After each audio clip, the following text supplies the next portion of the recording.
Welcome, traveler. The night is long here in the far north, where the sea breathes mist and the stars drift closer to the earth than they should. You have come to Dawnstar, a city that never truly wakes. Some say its people live half in dream, half in memory, caught between what was and what might have been. Listen closely. The wind that moves through its harbor carries whispers, not of ships, but of thoughts unfinished. They say the air here remembers dreams once spoken aloud. Tonight we will follow them, through fog and frost, through silence and sleep, into the heart of the pale sea, where even time hesitates to pass. Close your eyes if you wish. Let the sound of the north carry you. For in this place, dreams do not end when you wake. They simply change their shape and wait for you to return. Dawnstar, the city that greets the dawn. There's something haunting about Dawnstar. Perhaps it's the way the northern lights dance across the frozen sky, casting green and purple shadows over snow-covered rooftops.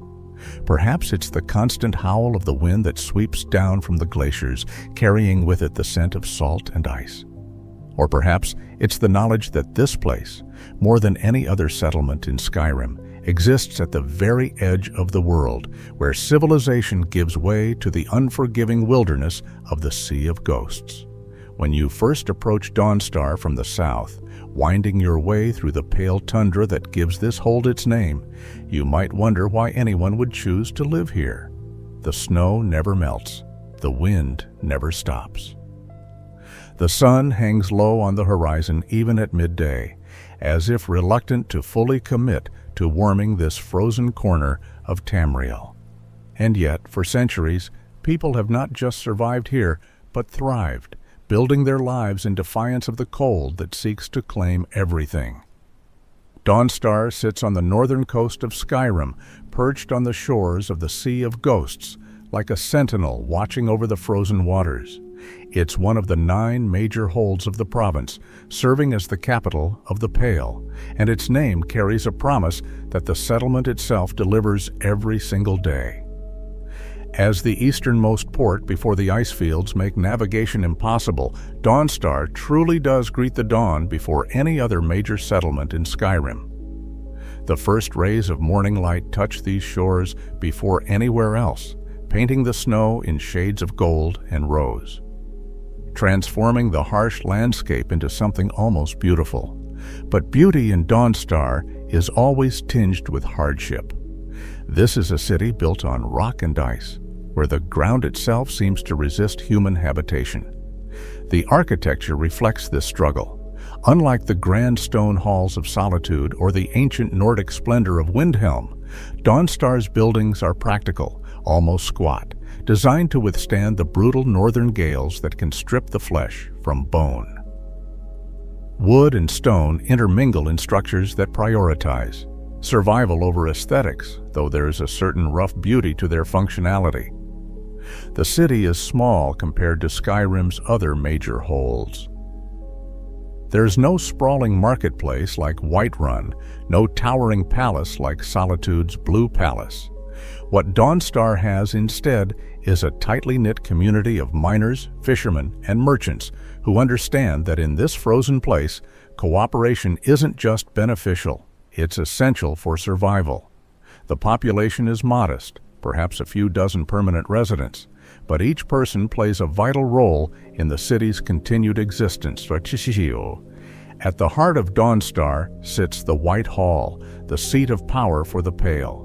It's a modest structure compared to the Jarl's palaces in other holds, but it serves its purpose. Here, Jarl Skald the Elder holds court, a staunch supporter of Ulfric Stormcloak and the rebellion against imperial rule. The politics of the Civil War hang heavy over Dawnstar, as they do over all of Skyrim, but here in the frozen north, such concerns often take second place to the more immediate challenges of simply staying alive through another brutal winter. The city's economy rests primarily on 2 pillars: fishing and mining. The Sea of Ghosts, for all its dangers, provides a bounty of fish to those brave enough to venture out onto its frigid waters. Boats dock at Dawnstar's modest harbor, bringing in catches that feed not just the local population, but are exported south to warmer holds. But it's the mines that truly define Dawnstar's character and provide its greatest wealth. Two mines operate within the city limits: Ironbreaker Mine and Quicksilver Mine. These competing operations represent more than just business rivals. They embody the competitive spirit that helps Dawnstar's people push through the hardships of northern life. Ironbreaker, as its name suggests, produces iron ore, that fundamental building block of Nord civilization. Quicksilver Mine, on the other hand, extracts the rare and valuable mercury ore that commands premium prices across Tamriel. The rivalry between these two operations is fierce, with workers from each mine convinced that their operation is superior. But there's more to Dawnstar than mines and fishing boats. This city holds secrets dark and ancient that sleep beneath its frozen surface. On a hill overlooking the town stands Nightcaller Temple, a brooding structure that casts its shadow over the settlement like a physical manifestation of troubled dreams. This abandoned ruin, once occupied by priests of the Daedric prince Vaermina, holds within it a power that reaches out even now to torment the sleeping minds of Dawnstar's citizens. Hidden along the rocky shore, obscured by snow and shadow, sits a black door bearing the symbol of a skull. Few in Dawnstar speak of it openly, but everyone knows it's there. This is the entrance to the Dawnstar Sanctuary, one of the oldest Dark Brotherhood hideouts in all of Skyrim, abandoned for nearly a century before recent events brought it back into use. The door is more than just an entrance. It's a reminder that Dawnstar has always existed at the intersection of the ordinary and the sinister, the mundane and the deadly. The people of Dawnstar are hardy folk, shaped by the environment in which they live. They don't waste words or time on pleasantries when the wind is howling and work needs to be done. There's a directness to them, a pragmatism born of necessity. They understand that survival in the north requires a certain toughness, a willingness to endure discomfort that would break softer souls from warmer climates. But beneath that rough exterior lies a genuine warmth, a sense of community that binds these people together against the cold that seeks to isolate them. Walking through Dawnstar's streets, you'll notice how the buildings cluster together, as if huddling for warmth. The Wind Peak Inn serves as the social center of the city, a place where miners and fishermen gather after long days of work to share mead and stories by the fire. The proprietor, Thoring, knows everyone in town and most of their business, serving as an informal keeper of Dawnstar's collective memory and current gossip. Near the docks, you'll find the Mortar and Pestle, run by the alchemist Frida, who provides potions and remedies for the various ailments that afflict those who live in such a harsh climate. Her shop is a small but vital part of Dawnstar's infrastructure, offering healing when illness strikes or injury occurs far from any temple. The religious life of Dawnstar is modest, reflecting the pragmatic nature of its people. There's a small shrine to Mara within Nightcaller Temple, established by a priest named Erandur. But grand temples and elaborate religious ceremonies are rare here. The people of Dawnstar tend toward a more personal faith, perhaps understanding that the gods, if they're watching at all, seem content to let the north be tested by cold and hardship. As you explore the city, you'll notice something peculiar about its residents. Many of them look exhausted, with dark circles under their eyes and a haunted quality to their expressions. They speak of nightmares, terrible visions that plague their sleep night after night. Some blame a curse, others whisper of dark magic, but all agree that something is deeply wrong in Dawnstar, something that saps the strength and spirit of its people even as they struggle to maintain their daily routines. This is Dawnstar, a city of contradictions. It's a place of honest labor and dark secrets, of community spirit and personal nightmares, of mundane daily struggles and ancient horrors. It greets the dawn each morning, as its name promises, but that dawn often feels fragile, as if the darkness might reclaim everything at any moment.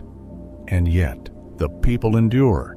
They mine their ore, catch their fish, raise their children, and face each day with the same grim determination that has kept Dawnstar alive for centuries, ancient foundations, and early history. To understand Dawnstar, we must first travel back through the mists of time to an age when Skyrim itself was young, when the first Nords were just beginning to carve out their civilization in this frozen land. The history of Dawnstar stretches back further than most of its current inhabitants realize, deep into the murky periods of the First Era when records were scarce and oral tradition reigned supreme. The earliest confirmed mentions of Dawnstar appear in texts dating to the year 2920 of the First Era, the final year of that great age. This doesn't necessarily mean the settlement didn't exist before that date. Rather, it's simply the earliest point at which we can say with certainty that Dawnstar was already an established location. Given the nature of Nordic settlement patterns and the strategic importance of Dawnstar's location, it's entirely possible that people had been living on this spot for centuries before any scribe bothered to write it down. What we do know is that by the time written records began to appear with any regularity, Dawnstar had already established its reputation as a garrison town, and perhaps more ominously, as an exile post.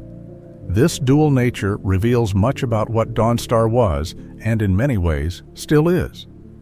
As a garrison town, it served a vital military function, watching over Skyrim's northern approaches and providing a base of operations for soldiers tasked with defending against threats from the Sea of Ghosts. The Ice Tribes, those mysterious and fearsome raiders who periodically descended upon coastal settlements, were a constant concern, and Dawnstar stood as one of the first lines of defense against their incursions. But it was Dawnstar's role as an exile post that truly defined its character. The cold, harsh climate and notorious gales made it an ideal place to send those whom authorities wished to punish without executing. Soldiers who had displeased their commanders, minor nobles who had fallen from favor, criminals whose crimes warranted more than imprisonment but less than death. All might find themselves stationed in Dawnstar, forced to endure the brutal northern winters as penance for their transgressions. This practice created a unique atmosphere in the city, a sense that Dawnstar existed at the margins, populated by those whom the rest of Skyrim had deemed expendable or problematic. The name Dawnstar itself has been a subject of some scholarly debate, though the most commonly accepted origin is straightforward. The city earned its name from its position as the first major settlement to greet the rising sun each day. There's a poetic quality to this naming, a sense that even in the darkest, coldest corner of Skyrim, the people clung to the promise of dawn, of light returning after the long northern nights. Some texts refer to the city by an alternate name, Dawnstar, which appears in various historical documents, particularly those dating from the time of Tiber Septim's conquest of Skyrim. This brings us to one of the more intriguing questions surrounding Dawnstar's early history. In a text called Ice and Chitin, which recounts events from the late First Era, there are references to a place called Dawnstar, described as a settlement in northern Skyrim whose warriors fiercely opposed Tiber Septim during his campaigns to unite Tamriel. These Dawnstar warriors were apparently formidable opponents, utilizing their knowledge of the local terrain and brutal winter conditions to ambush Imperial forces with considerable success. The question that has puzzled historians is whether Dawnstar and Dawnstar are one and the same, or whether they were two separate settlements that happened to exist in the same general region. The similarity in names is striking. Dawnstar and Dawnstar share enough phonetic resemblance to suggest a connection, perhaps an evolution of the name over time, or different linguistic interpretations of the same place. The geographical description of Dawnstar as being in northern Skyrim also fits Dawnstar's location perfectly. If we accept that Dawnstar and Dawnstar refer to the same place, It paints a fascinating picture of the city's relationship with imperial authority throughout history. The warriors of Dawnstar, according to these accounts, were passionately opposed to Tiber Septim's efforts to bring Skyrim under imperial control, viewing his conquest not as unification, but as subjugation. The fact that modern Dawnstar, centuries later, would become a stronghold of Stormcloak support during the Civil War could suggest that certain attitudes run deep in this frozen soil, passed down through generations like the bitter cold itself. However, without definitive proof connecting the two names, we must be cautious about drawing firm conclusions. But whether Dawnstar and Dawnstar are the same location or not, what's certain is that by the time the Second Era rolled around, Dawnstar had become important enough to feature in significant historical events. In the year 283 of the Second Era, a fortress in Dawnstar was destroyed during a period of great upheaval across Tamriel. The exact circumstances of this destruction remain somewhat unclear in historical records, though it appears to have been part of the widespread rebellions against imperial authority that plagued the Second Empire during this period. What we do know with certainty is that the consequences were far-reaching. Following this destruction, potentate Vaermina, the Tsaisci ruler who held power over the crumbling remnants of the Second Empire, gathered the imperial council in the nearby town of Bardmont, south of Dawnstar. There, at what became known as the Council of Bardmont, he declared martial law throughout all of Tamriel. This declaration marked the beginning of one of the bloodiest periods in Tamrielic history. 37 years of brutal conflict as the potentate crushed the rebellious vassal kingdoms one by one, ultimately leaving his legions as the only army standing in the land. Interestingly, this same period also saw the birth of several institutions that would become fundamental to Tamrielic society. The Fighters Guild, the Mages Guild, and the Thieves Guild all trace their official origins to the Guilds Act enacted during this era, a legislative response to the chaos that had engulfed the Empire. Though the connection isn't direct, Dawnstar's role in triggering the Council of Bardmont makes the city part of the chain of events that led to these guilds' creation. There's evidence that south of Dawnstar, during this period of the Second Era, there existed another settlement called Bardmont. Historical records indicate it was at Bardmont that potentate Vaermina gathered the Imperial Council to make his fateful declaration of martial law. Bardmont has since vanished from maps and modern records. Whether it was absorbed into Dawnstar as the city grew, abandoned as population shifted, or simply renamed at some point in history, we cannot say for certain. Its disappearance serves as a reminder of how many smaller settlements have come and gone in the Pale, overwhelmed by the harsh conditions or simply rendered obsolete by changing circumstances. We also have accounts from the Second Era of supernatural threats facing the coastal settlements around Dawnstar. An elderly Nord woman named Thengrit, who grew up in a fishing village west of Dawnstar during the mid-Second Era, left testimony about her experiences with sea giants.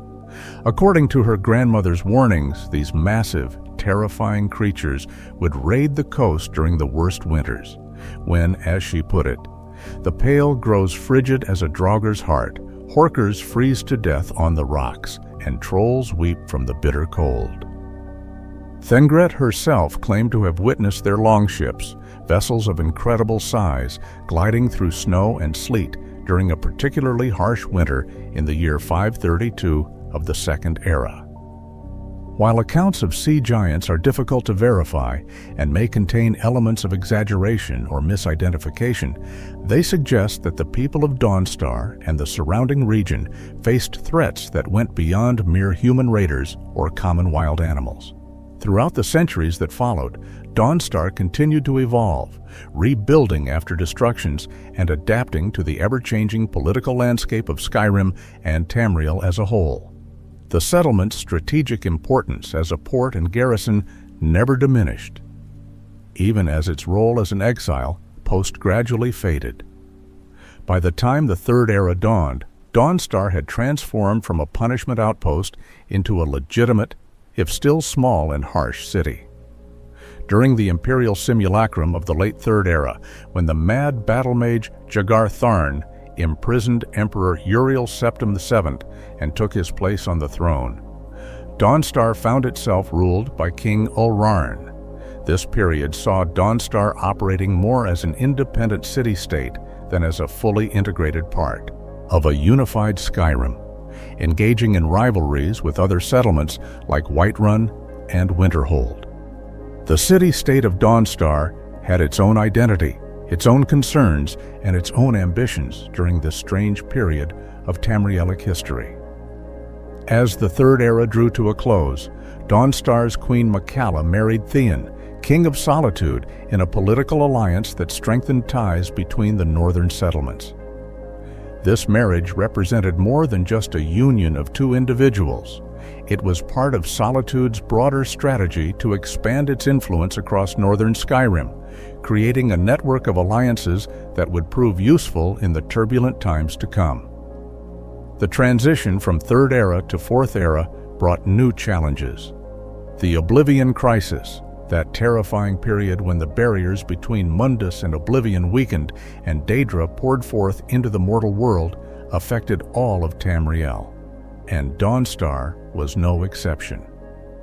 While we don't have detailed accounts of exactly how the crisis manifested in this frozen city, we know that the people of Dawnstar, like Nords everywhere, faced the Daedric threat with courage and determination. The fact that the city survived intact when so many other settlements were devastated or destroyed speaks to the resilience of its people. The Pale, land of ice and exile.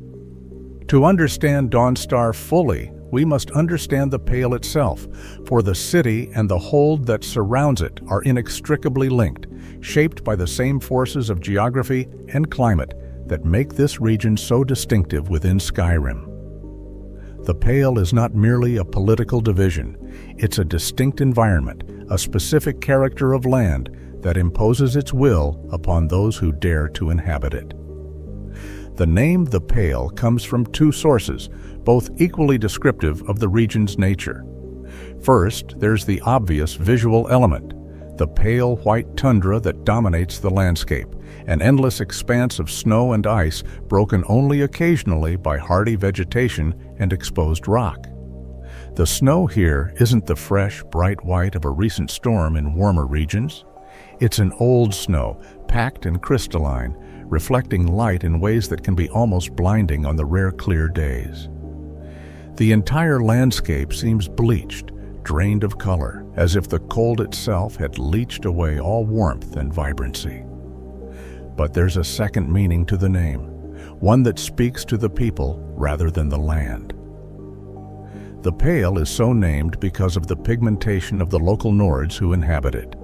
Generations of living under the weak northern sun, often covered head to toe against the cold for months at a time, have resulted in a population that is notably pale even by Nordic standards.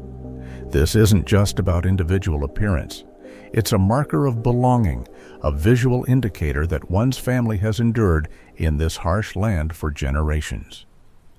The geography of the Pale is defined by extremes. To the north lies the Sea of Ghosts, that vast and treacherous body of water that separates Skyrim from the island of Solstheim and the even more forbidding lands beyond. The sea earns its name honestly. Ships disappear into its mists with disturbing regularity, and those who venture far from shore speak of strange sounds echoing across the water, of shapes moving beneath the ice, of currents that seem to have minds of their own. The coastline is rocky and inhospitable, with few natural harbors, making Dawnstar's port all the more valuable. To the east of Dawnstar lie the glacial ice fields that mark the boundary with the Winterhold hold. These massive formations of ancient ice create an impassable barrier for much of the year, cutting Dawnstar off from easy land travel to the east. This geographic isolation has historically made Dawnstar the last viable port before reaching Windhelm, especially after the Great Collapse devastated Winterhold and made its harbor even more dangerous and unreliable. Merchants and travelers seeking to move goods along the northern coast have few alternatives to Dawnstar, giving the city an economic importance that belies its small size. South of Dawnstar, the landscape transitions gradually from coastal tundra to the beginnings of the pine forests that characterize central Skyrim. This is where you'll find most of the Pale's other settlements, small villages and outposts that serve the mining operations and lumber camps that dot the region. Stone Hills, a small mining community to the southwest, and Hell Arkin Creek to the southeast, both fall within the Pale's jurisdiction, though they are far enough from Dawnstar that they operate with a fair degree of autonomy in their day-to-day affairs. The climate of the Pale is brutal even by Skyrim's harsh standards. Winter here isn't just a season. It's a state of being, a condition that defines existence. Temperatures rarely rise above freezing, and during the worst months of winter, they can plunge to levels that make exposed skin freeze within minutes. The wind is constant, a screaming presence that batters buildings and strips away body heat with ruthless efficiency. Blizzards can arise with little warning, reducing visibility to nothing and transforming a short walk between buildings into a life-threatening journey. But for all its harshness, the Pale has its own austere beauty. The northern lights, those dancing curtains of green and purple and blue that illuminate the sky during the long winter nights, are particularly vivid here. On clear nights, when the stars shine cold and bright above the snow-covered landscape, there is a purity to the scene, a sense of the world reduced to its essential elements: earth, ice, sky, and the tiny points of warm light that mark human habitation. The Pale is also home to wildlife adapted to its extreme conditions. Ice wolves, larger and more aggressive than their cousins in warmer regions, hunt in packs across the tundra. Frost trolls, massive creatures covered in white fur and armed with claws that can tear through armor, make their lairs in caves throughout the region. Horkers, those massive seal-like creatures, congregate on the rocky shores, and their ivory tusks provide one of the few valuable resources that can be harvested from the local wildlife without requiring mining equipment. The vegetation of the Pale is sparse but hardy. Snowberry bushes, their branches bare of leaves but laden with frost-covered berries, grow wherever they can find shelter from the wind. These berries are a valuable resource, prized for their use in alchemy and as one of the few fresh sources of food available during the deepest winter. Small, twisted trees, stunted by the constant cold and wind, manage to survive in the most protected locations, their wood valuable for fuel and construction. The geological wealth of the Pale lies beneath its frozen surface. The region is rich in mineral deposits, particularly iron and quicksilver, though extracting these resources requires dedication and courage. Mining in the Pale means working in conditions that would be considered intolerable in warmer regions. The cold makes metal tools brittle, requiring constant maintenance and replacement. Mine shafts must be carefully supported against the effects of frost heave, where the freezing and thawing of moisture in the ground can shift and crack the rock. The work is dangerous, exhausting, and never-ending, but it's also profitable, and profit has always been enough to draw people to even the most inhospitable locations. The political structure of the Pale centers on Dawnstar, but the Hold's vastness means that the Jarl's authority is often more theoretical than practical in the outlying regions. Communication between settlements can be difficult during the worst weather, and it's not uncommon for weeks to pass without contact between Dawnstar and the smaller communities under its nominal control. This isolation breeds a certain independence in the people of the Pale, a tendency to solve their own problems and handle their own affairs without waiting for help from distant authorities. The Hold has historically been considered one of the Old Holds, along with Winterhold, Eastmarch, and the Rift. These eastern holds, more isolated from the rest of Tamriel by geography and connected more closely to each other by culture and history, have traditionally been more conservative, more resistant to outside influence, and more likely to cling to ancient Nordic traditions.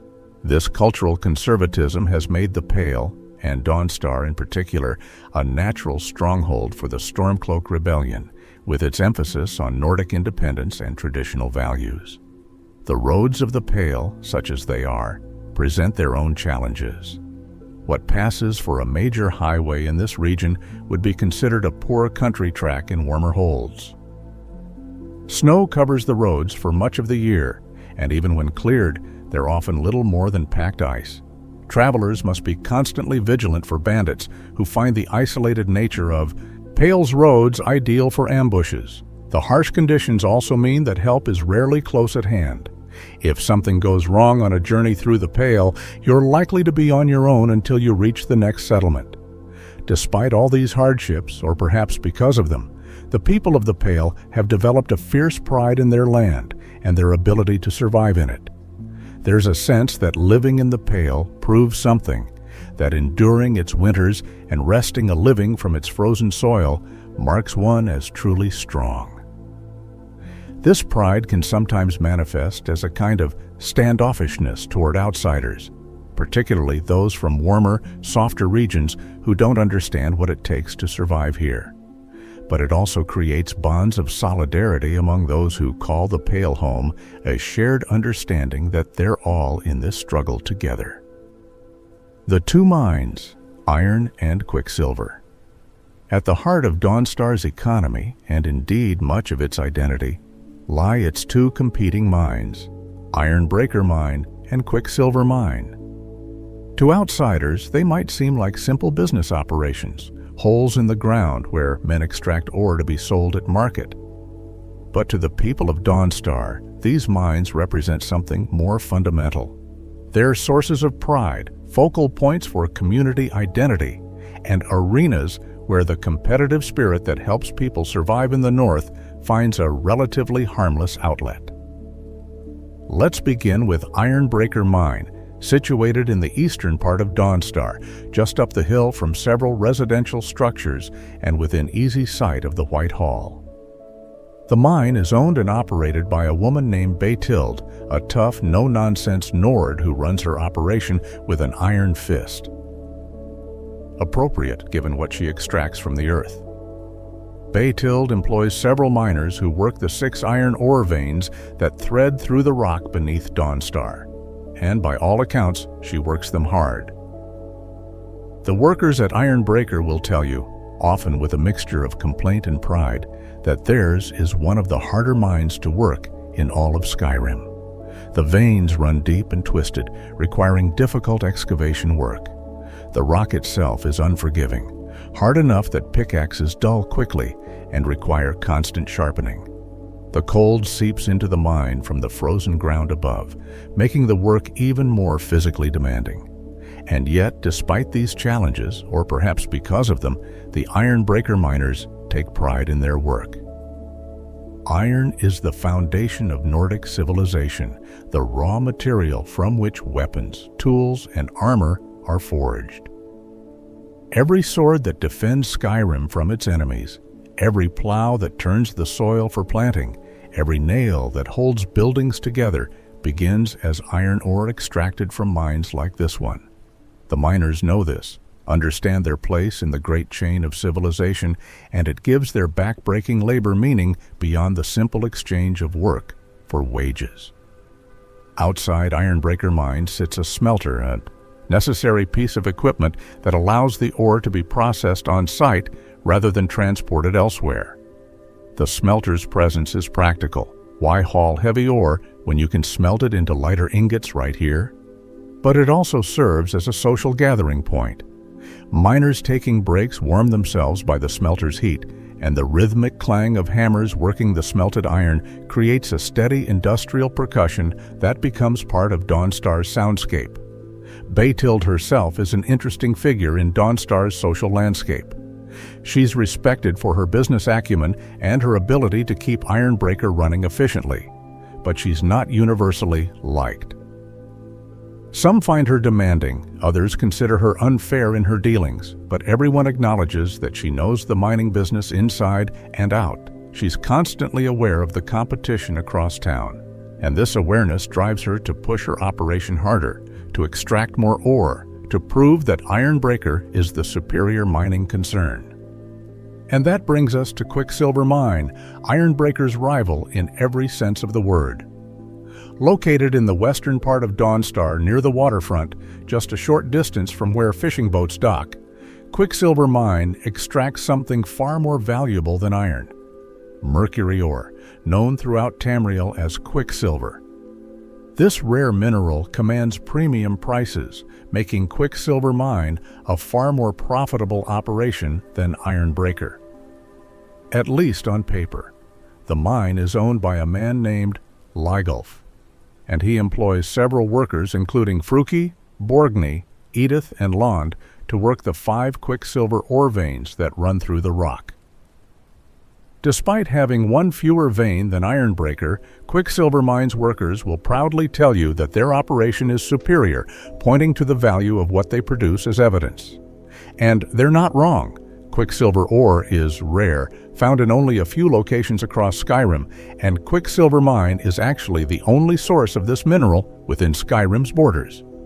This monopoly should make the mine extremely successful. The reality, however, is more complicated. Lygulf, for all his ownership of such a valuable resource, has proven to be a rather poor manager. He's distracted, obsessed with his wife Rustleif, and consumed by his rivalry with Baytilt and Ironbreaker Mine. Instead of focusing on running his operation efficiently and securely, he allows himself to get caught up in petty competition, spending more energy talking about how much better Quicksilver Mine is than actually ensuring that it operates smoothly. This negligence has consequences. The mine has suffered from attacks by marauders, attracted by the valuable ore it produces. Production has fallen, and the workers, frustrated by Lygulf's management and fearful of further attacks, have begun to consider abandoning their positions. The mine, despite its natural advantages, teeters on the edge of becoming a failed enterprise, held back not by the quality of its ore or the dedication of its workers, but by the shortcomings of its owner. The rivalry between Ironbreaker and Quicksilver extends beyond their owners to encompass their entire workforces. Miners from each operation will freely express their disdain for the other mine, arguing about which produces more valuable ore, which has better working conditions, which mine's workers are tougher and more skilled.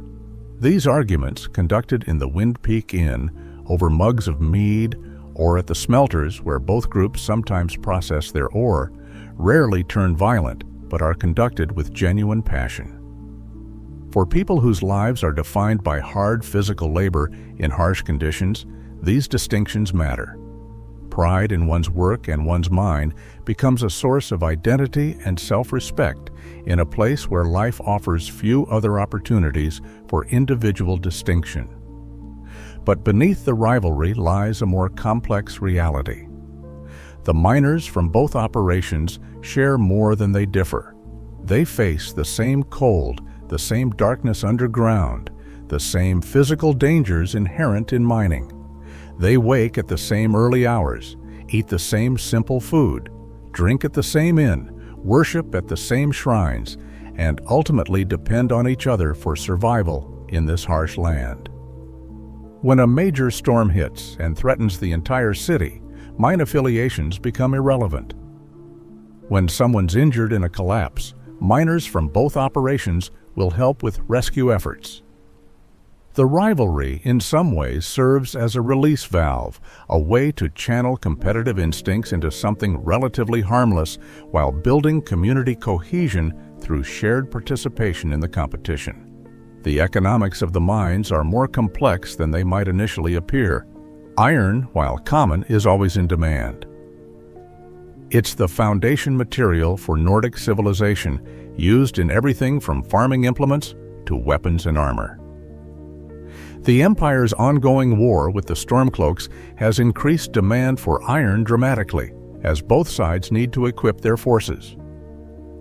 This means that despite iron's relative abundance, Ironbreaker Mine actually has a stable market with consistent prices. Baytild might not get rich selling iron, but she's also unlikely to go broke. The operation is sustainable, if not spectacular. Quicksilver, conversely, is rare and valuable, but has a much smaller market. Alchemists prize it for certain potions, and some enchanters use it in their work, but the total demand is limited. Being the only source of quicksilver in Skyrim should give Lygelf a monopoly and allow him to charge premium prices. But the limited market size means that even a monopoly doesn't guarantee great wealth. Moreover, the rarity of the ore makes the mine a target for thieves and bandits who correctly calculate that stealing quicksilver ore will net them more profit than stealing iron. This creates an interesting dynamic where the inferior mine producing common ore is actually more financially stable than the superior mine producing rare ore.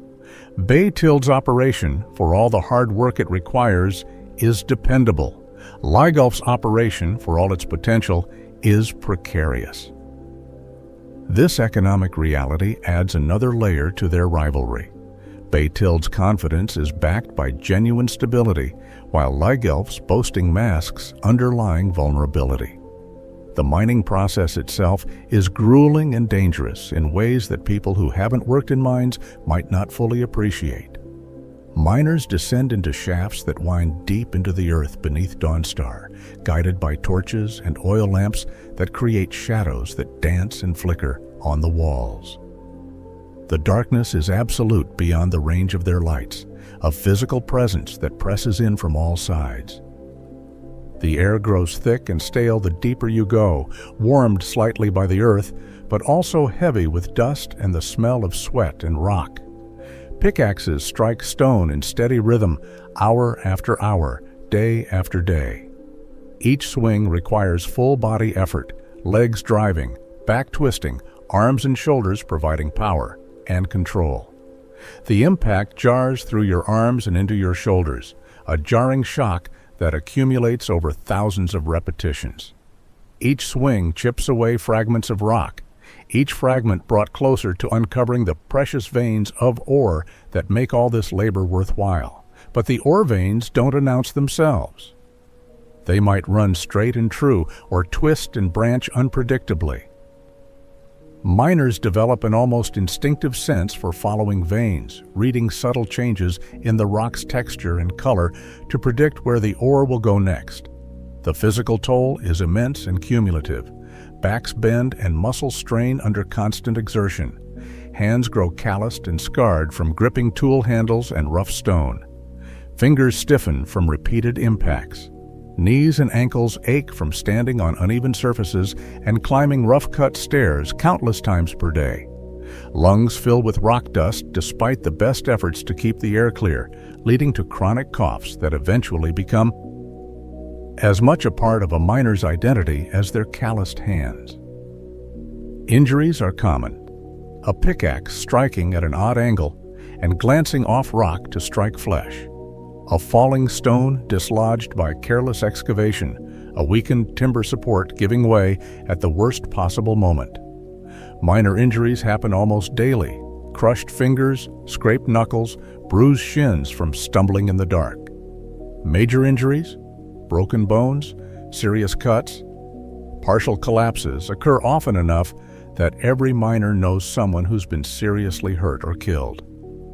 The mines take their toll on everyone who works in them, aging men before their time and claiming lives with disturbing regularity. Yet the work continues because it must. The mines provide employment, income, and purpose. They give Dawnstar an economic reason to exist beyond its function as a port. The ore extracted from these dark passages flows south to smithies and forges throughout Skyrim, transformed into the tools and weapons that make Nordic civilization possible. Every Nord who swings a sword forged from Dawnstar's iron, every merchant who uses tools made from its ore, every farmer who tills soil with a plow created from its metal, they're all connected to these mines and the men and women who work them, even if they never think about that connection. The mines also provide something less tangible, but equally important.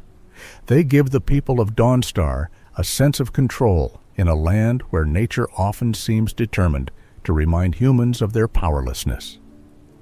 When the winter storms howl and the cold bites deep, when the darkness stretches for months and the weight of isolation presses down, the mines remain. They can be worked regardless of weather. They provide routine and purpose when the world outside becomes an undifferentiated blur of snow and wind. They're a constant, something reliable in an unreliable world. Both mines also serve as training grounds of sorts, places where young people learn not just mining techniques, but the values that define life in Dawnstar: persistence, toughness, the ability to endure discomfort without complaint, the importance of looking out for fellow workers, and the satisfaction that comes from honest labor that produces tangible results. Many of Dawnstar's most respected citizens earned that respect through years of hard work in the mines, proving themselves capable of handling whatever the frozen north could throw at them. The presence of both mines, producing different ores and serving different markets, also provides Dawnstar with economic resilience that single-resource towns lack. When iron prices fall or demand slackens, Quicksilver can pick up some of the slack, and vice versa. This diversification, accidental though it may be, helps protect the city from the worst effects of market fluctuations that could devastate a settlement dependent on a single resource. It's not perfect protection. If both markets collapse simultaneously, Dawnstar would be in serious trouble. But it's better than having all economic eggs in one basket. The miners themselves come from various backgrounds, though most are Nords. Some are born in Dawnstar, following their parents into the mines, as their parents followed their grandparents. Mining becomes a family tradition, knowledge passed from generation to generation about which techniques work best, where the richest veins might be found, how to read the rock for signs of instability, how to pace yourself to last a full shift without exhausting yourself. This accumulated expertise makes family members of miners valuable employees, as they come to the work already possessing knowledge that others must learn from scratch. Others come from elsewhere in Skyrim, drawn by the promise of steady work or fleeing troubles in other holds. A man who owes too much to the wrong people in Riften might find refuge in Dawnstar's isolation. A woman whose family was killed in the Civil War might seek a fresh start in a place where few questions are asked about the past. The mines accept these newcomers as long as they can do the work, providing a second chance that might not be available elsewhere. A few miners are outsiders from beyond Skyrim's borders, though these are rare. Few non-Nords have the tolerance for cold necessary to survive Dawnstar's winters, and the physical demands of mining are universal regardless of race. Outside both mines, you'll find evidence of the daily life that revolves around them. Pickaxes lean against walls, their handles worn smooth by countless hands waiting for the next shift to begin. Shovels stand ready to clear snow, debris, and ore. Wheelbarrows and carts sit positioned for hauling. Barrels of food, simple fare like bread, dried fish, and hard cheese provide sustenance for workers who can't afford to take long meal breaks. The ground around the mine entrances is trampled and worn, the snow mixed with rock dust and the detritus of industrial activity. The sound of the mines, the clang of metal on stone, the rumble of ore carts, the shouts of workers coordinating their efforts becomes part of Dawnstar's soundscape, as distinctive and constant as the wind. The rivalry between the mines, for all its color and energy, also serves a darker purpose.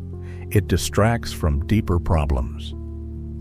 Dawnstar's economy, for all the wealth its mines theoretically produce, remains precarious. The city is small, isolated, and subject to the whims of markets hundreds of miles away. When demand for iron falls, workers at iron breakers suffer. When quicksilver prices drop or shipments are lost to bandits or storms, Quicksilver Mine's already troubled operation becomes even more unstable. The reality is that both mines and the city they support exist at the margins of economic viability, and it wouldn't take much to push either over the edge. But for now, the mines continue to operate. Each morning, miners trudge through the snow to begin another day of labor. Pickaxes strike stone, ore carts rumble along tracks, smelters glow with heat against the cold air. The rhythm of mining becomes the heartbeat of Dawnstar, a steady pulse that measures out the city's days and gives structure to lives that might otherwise seem overwhelmingly bleak.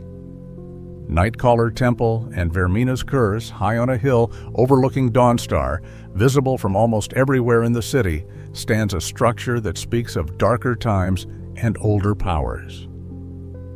Nightcaller Temple, also known as the Tower of Dawn, rises from the rock like a brooding presence, its ancient stones weathered by centuries of northern gales. To look at it from a distance, you might mistake it for just another ruin dotting Skyrim's landscape, a forgotten remnant of ages past. But Nightcaller Temple is different. Its influence reaches out even now, invisible tendrils of dark power stretching down to torment the sleeping minds of everyone in Dawnstar. The temple's history is layered, each age leaving its mark upon the structure. The oldest parts of the building date back to a time before even the first worshippers arrived, when it served as a military fort. This fortress controlled the high ground overlooking what would become Dawnstar, a strategic position from which to watch for threats approaching from either sea or land. Some scholars have speculated that this fort might be the very same fortress whose destruction in 2E 283 prompted potentate Versidue to declare martial law, though Arander's statement that the temple had been abandoned for a long time before Vaermina's priests arrived makes the connection uncertain. The timeline and available evidence don't provide definitive proof either way.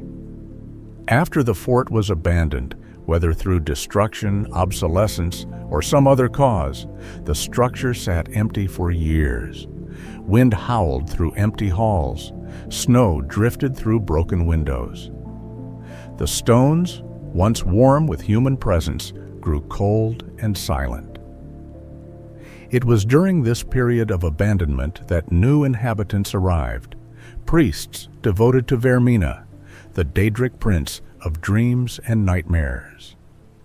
Vaermina is one of the more sinister Daedric princes, her sphere encompassing nightmares, psychological torment, and the theft of memories through dreams. Unlike some Daedric princes whose actions can occasionally benefit mortals, Vaermina's influence is consistently malevolent. She feeds on fear and suffering, drawing power from the terror experienced in nightmares.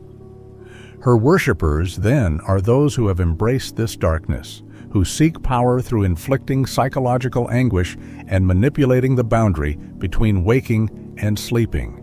These priests established Nightcaller Temple as their sanctuary, converting the old military structure into a place of worship and dark ritual. They lived solitary lives, rarely descending into Dawnstar, preferring the isolation of their hilltop temple. The people of Dawnstar knew of their presence and gave the temple a wide berth, understanding instinctively that nothing good could come from interfering with Vaermina's servants.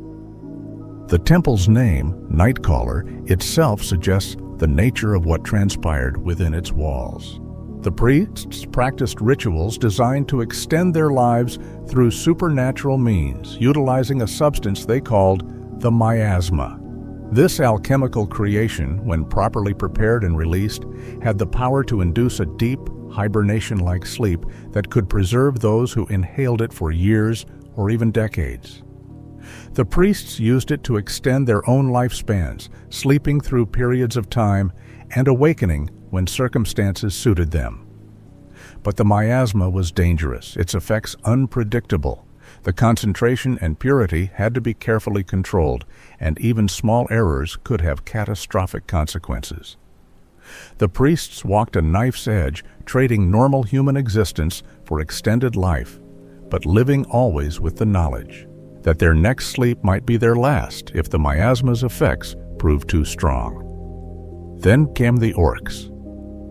A war band of orcish invaders, hearing rumors of wealth within the temple, or perhaps simply seeking shelter from the northern cold, attacked Nightcaller Temple. The assault was sudden and brutal, overwhelming the temple's meager defenses. The priests, facing imminent defeat and death, made a desperate decision. Rather than surrender their sanctuary and face whatever fate the orcs had planned, they released the miasma throughout the temple. The effect was immediate and total. Orcs and priests alike fell where they stood, dropping into deep sleep mid-stride, mid-swing, mid-breath. The battle froze in an instant, transformed from violent conflict to eerie silence. Bodies lay scattered throughout the temple, not dead but sleeping, preserved by the miasma in a state between life and death. And there they remained for years, decades even, while the outside world moved on and forgot about Nightcaller Temple. But the temple did not forget. Deep within its stone halls, in the inner sanctum that the orcs had tried to reach, stood an artifact of terrible power, the Skull of Corruption. This Daedric artifact, Vaermina's gift to her faithful, possessed the ability to steal memories and dreams from those near it, feeding on the subconscious fears and experiences of mortals. With the priests sleeping but not dead, their minds still active even as their bodies lay still, the skull continued to function, drawing power from their dormant consciousness. As the decades passed and Dawnstar grew up around the base of the hill, the skull's influence began to spread. Slowly at first, then with increasing strength, it reached out to the sleeping minds of Dawnstar's citizens. People began to experience nightmares of unprecedented vividness and terror. Night after night, they would wake screaming, drenched in sweat, haunted by visions that seemed more real than reality itself. These weren't the normal bad dreams that everyone experiences occasionally. These were targeted attacks, the skull feeding on their deepest fears and transforming sleep, that necessary refuge, into a nightly ordeal. The effects on Dawnstar were devastating. People grew exhausted, unable to get proper rest. The constant nightmares frayed nerves and shortened tempers. Productivity declined as workers showed up to the mines or docks too tired to perform their duties properly. Relationships strained under the pressure of constant sleep deprivation. Parents watched helplessly as their children cried out in terror night after night. The entire city began to feel the weight of Vaermina's curse, though most didn't understand the source of their suffering. Some blamed witches, others spoke of curses or angry spirits. A few suspected the truth, that something in Nightcaller Temple was responsible, but no one dared to venture up the hill to investigate. The temple had a reputation, earned over centuries, as a place best left alone. 3 frost trolls that had made the area around the entrance, their territory provided additional discouragement to would-be investigators. It was into this situation that a priest of Mara named Erandur arrived. Erandur established a small shrine within Nightcaller Temple's entrance hall, right at the threshold between the outside world and the cursed interior. He preached to the people of Dawnstar about hope and healing, offering what comfort he could. But Erandur knew things that others didn't. He knew about the skull, about the sleeping priests and orcs, about the miasma that held them in suspended animation. He knew because years ago he had been one of those priests. Erandur's true name was Casimir, and he had been a devoted servant of Vaermina, one of the priests who had released the miasma on that fateful day when the orcs attacked. But unlike his fellow priests, Casimir had not been in the temple when the miasma was released. He had been elsewhere on some errand or task, and by the time he returned, the temple was silent and the deed was done. Faced with the reality of what his faith had led to, Casimir fled. He abandoned Vaermina's service, sought redemption through Mara, and took the name Erandur. But the guilt never left him. He knew that his former brothers and sisters still slept within Nightcaller Temple. that the skull continued to torment innocent people, and that only he possessed the knowledge needed to end the curse. Yet he hesitated, perhaps fearing what he might find within the temple, perhaps doubting his own courage. It took the intervention of the last Dragonborn to finally push him to action. The entrance leads directly into the entry hall, where Erander has established a makeshift shrine of Mara on the left-hand wall, a beacon of light in this place of darkness. A copy of Trials of St. Alicia rests on the table under the shrine, offering spiritual guidance to any who might seek it. Prior to the start of the related quest, two skeevers make their home in this room, the only living creatures willing to inhabit this cursed place. As you move deeper into the temple with Erander, he leads you through winding passages that seem to twist back on themselves, creating a disorienting maze. The architecture itself feels wrong somehow, as if the building's geometry doesn't quite follow normal rules. Erander explains that this was once a military fort before the priests of Vaermina claimed it, and you can see evidence of both purposes in the structure: defensive walls and strategic positions overlaid with ritual chambers and ceremonial spaces. The first major obstacle is a magical barrier that blocks access to the inner sanctum where the skull of corruption rests. This shimmering wall of energy is impenetrable through normal means, protected by Vaermina's own power. Erander knows of only one way through: the Dreamstride, a ritual that will allow someone to enter the memories of the past and experience the moment when the miasma was released, thereby learning how to dispel the barrier. To perform the Dreamstride, two things are needed: the book that describes the ritual, and Vaermina's torpor, a special potion that enables the mind to slip between time and memory. The book is located in the temple's library, a vast chamber filled with shelves of dusty tomes, many of them documenting the priest's experiments with dreams and the nature of consciousness itself. These aren't merely religious texts. They're detailed research notes, suggesting that the priests of Vaermina approached their worship with scholarly rigor, treating the manipulation of dreams as a science to be studied and perfected. The library is dangerous.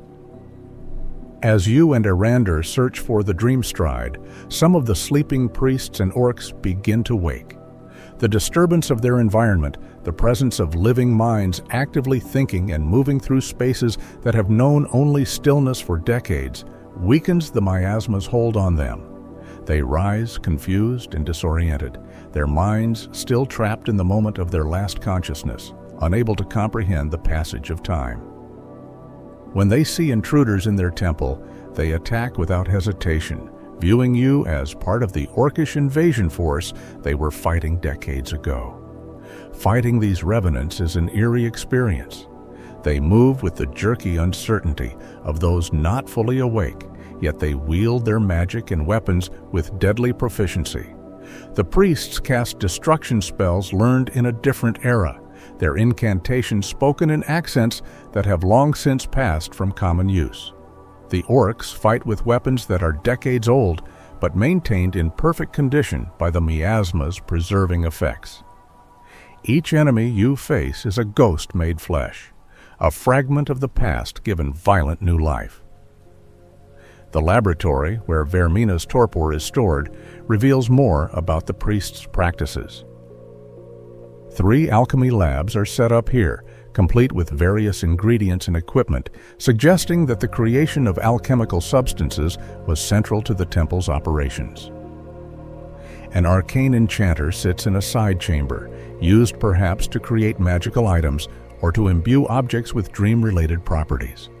The whole space speaks to a systematic approach to understanding and manipulating the boundaries between waking and sleeping, consciousness and unconsciousness.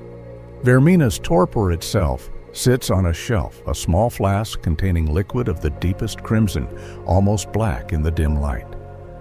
Unlike normal potions, this one seems to pulse with its own inner light, and looking at it too long creates a sense of vertigo, as if the liquid itself is pulling at your consciousness. When consumed, the effect is immediate and total.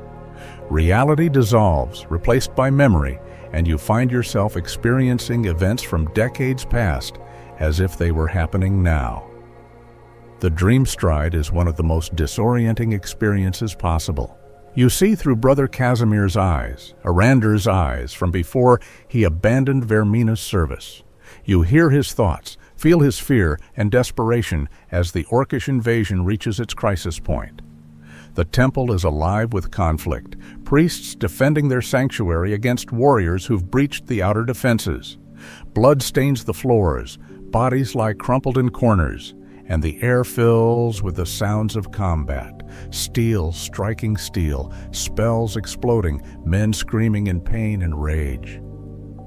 Through Casimir's memory, you experience his conversation with his fellow priests, Vaermina and Stoic. They're making the final preparations to release the miasma, knowing it's their only chance to prevent the orcs from reaching the inner sanctum and claiming or destroying the skull of corruption. There's desperation in their voices, but also a kind of terrible certainty. They've accepted what must be done, even knowing the cost. Casimir, or rather you experiencing his memory, makes the journey to the chain that will release the miasma. The path takes you through corridors filled with fighting, past scenes of violence that burn themselves into his memory. You see individual moments with crystalline clarity. An orc warrior cutting down a priest who was too slow to dodge, a priest's fireball striking an orc and sending him tumbling downstairs, the desperate last stand of temple defenders who knew they were about to lose. When you reach the chain and pull it, there's a moment of eerie silence. Then the miasma begins to flow, a pale gas that seeps from hidden vents throughout the temple.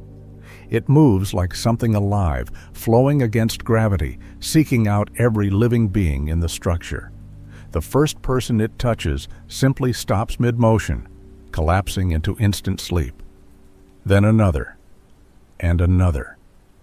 Within moments, everyone in the temple, orc and priest alike, has fallen, their bodies dropping where they stood. The memory shows Casimir fleeing, running from the temple before the miasma can claim him too. He bursts out into the cold northern air, gasping, his heart pounding with terror and guilt. Behind him, Nightcaller Temple falls silent, its battle frozen forever in that terrible moment. This is the last thing you see before consciousness snaps back to the present. When you wake from the Dreamstride, you find yourself on the other side of the magical barrier, in the exact spot where Casimir pulled the chain decades ago. The soul gem that powered the barrier sits nearby, easily removed now that you understand how it was placed. Taking it dispels the barrier completely, allowing Arander to join you and providing access to the deeper parts of the temple. The path to the inner sanctum winds through more passages, past more awakening enemies.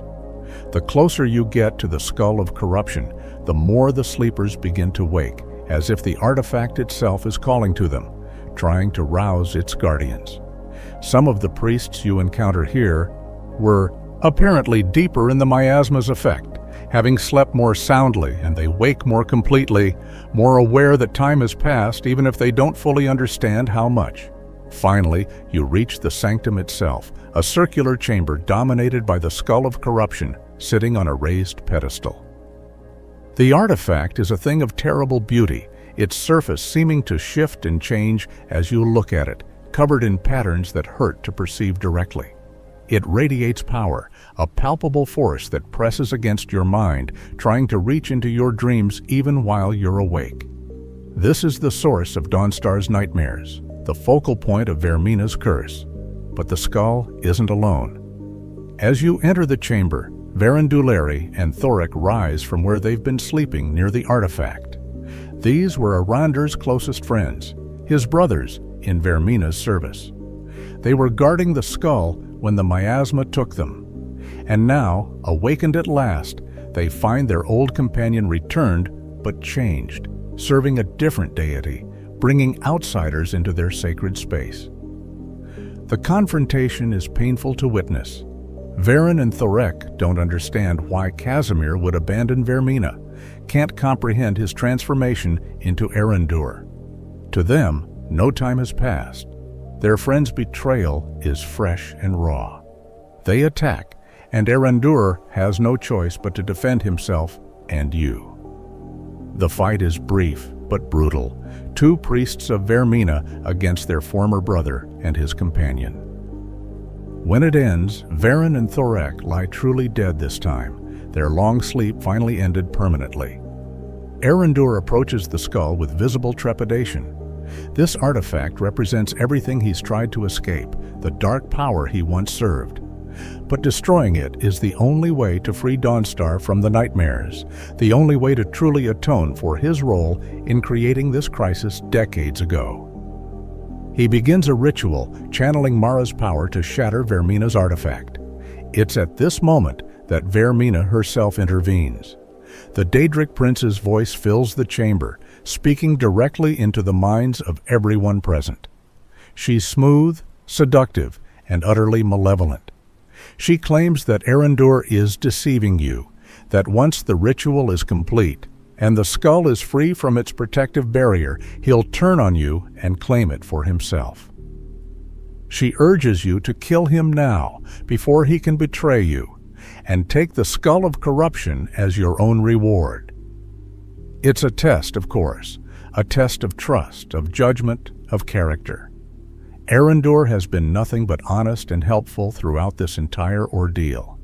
He's faced his past with courage, admitted his former crimes, and worked to make amends. But Vaermina is a Daedric prince, a being of immense power, and her words carry weight, even when they shouldn't. The choice is yours. Trust Erendur and let him complete his ritual, destroying the skull forever, or believe Vaermina's lies and claim the artifact for yourself. If you choose to kill Erendur, striking him down, as he focuses on his ritual, Vaermina rewards your violence and faithlessness. The skull of corruption reforms, fully functional and powerful, a staff that steals the life force of enemies and grows stronger as it feeds on dreams. It's a weapon of considerable power, useful for mages and valued by collectors of Daedric artifacts. But the cost is Erendur's life, and the knowledge that you murdered a man trying to redeem himself, killed him at the urging of the very evil he'd spent years trying to escape. If you choose to trust Erendur and ignore Vaermina's temptation, he completes his ritual successfully. The skull of corruption shatters, fragments of it dissolving into nothing as Mara's power purges Vaermina's influence. The Daedric Prince's angry shriek fills the chamber for a moment, then fades, her connection to this place severed. Erendur turns to thank you, relief and gratitude evident on his face. He offers to travel with you as a companion, his considerable magical skills at your service. More importantly, Dawnstar is freed from the nightmare curse. That very night, the citizens sleep peacefully for the first time in months. They wake rested, the dark circles under their eyes beginning to fade, their spirits lifting as the psychological weight of constant nightmares is removed. Guards comment on the change, grateful that the torment has finally ended. Life in Dawnstar begins to return to normal, or at least to the harsh but manageable existence that passes for normal in the frozen north. The aftermath of the Waking Nightmare quest reveals something important about Dawnstar's character. The city survived months of torment, continued to function even when every resident was exhausted and terrified. They didn't flee, didn't abandon their homes, didn't give up. They endured, because endurance is what Dawnstar does. And when the curse was finally lifted, they didn't dwell on their suffering or seek revenge against those responsible. They simply got back to work, grateful to have sleep restored, but not expecting or demanding more than that. Nightcaller Temple, its curse ended, stands empty once more. The miasma has fully dissipated. The sleeping priests and orcs are all dead, and the skull of corruption is either destroyed or removed. The temple returns to being just another ruin on the Skyrim landscape, its brief period of dark relevance concluded, but it remains a part of Dawnstar's story, a reminder that sometimes the greatest threats come not from armies or dragons, but from the subtle poison of nightmares that erode the mind and spirit over time. The quest also provides insight into redemption and the possibility of change. Erander was once Casimir, a devoted servant of one of the more malevolent Daedric princes, complicit in the release of the miasma that caused so much suffering. But he chose to change, to abandon evil and seek redemption through service to Mara. His return to Nightcaller Temple wasn't easy. It required facing his past, confronting former friends, and risking his life to undo damage he helped create. Whether he succeeds or dies in the attempt depends on choices made by others, but he makes the attempt regardless, and that courage deserves recognition. For players experiencing this quest, it offers a relatively rare example of moral complexity in Skyrim. The choice between claiming the skull of corruption or letting Erander destroy it isn't presented as obviously good versus obviously evil. Vaermina's lies are persuasive, playing on natural paranoia and the temptation of power. Erander's past gives some reason for suspicion. The skull itself is genuinely useful and valuable. Yet the right choice, trusting the priest who's proven himself trustworthy and destroying an artifact of evil, requires looking past immediate self-interest and temptation to recognize a deeper truth. This thematic resonance fits Dawnstar perfectly. The city itself requires looking past surface impressions, past the small size, the harsh conditions, the apparent simplicity, to recognize the deeper strength and character beneath. Both the city and the quest reward those who take the time to understand what they're really seeing, rather than accepting first impressions or giving in to obvious temptations. The Dark Brotherhood's last refuge. Hidden along Dawnstar's rocky shore, obscured by outcroppings and easily missed by those who don't know where to look, stands a door unlike any other in Skyrim. It's black as midnight, adorned with a skull carved in relief, and it speaks. This is not metaphor. The door literally speaks, asking a question of anyone who approaches. What is life's greatest illusion? Most citizens of Dawnstar know this door exists, though they rarely speak of it openly. They call it the Black Door, and they know enough to stay far away from it. This is the entrance to the Dawnstar Sanctuary, one of the oldest Dark Brotherhood hideouts in all of Skyrim. The sanctuary has a history that stretches back nearly a century, perhaps longer, and it represents a darker thread in Dawnstar's story. While the city above concerns itself with mining ore and catching fish, beneath the frozen ground lies a place built for murder, a headquarters for killers who worship death itself.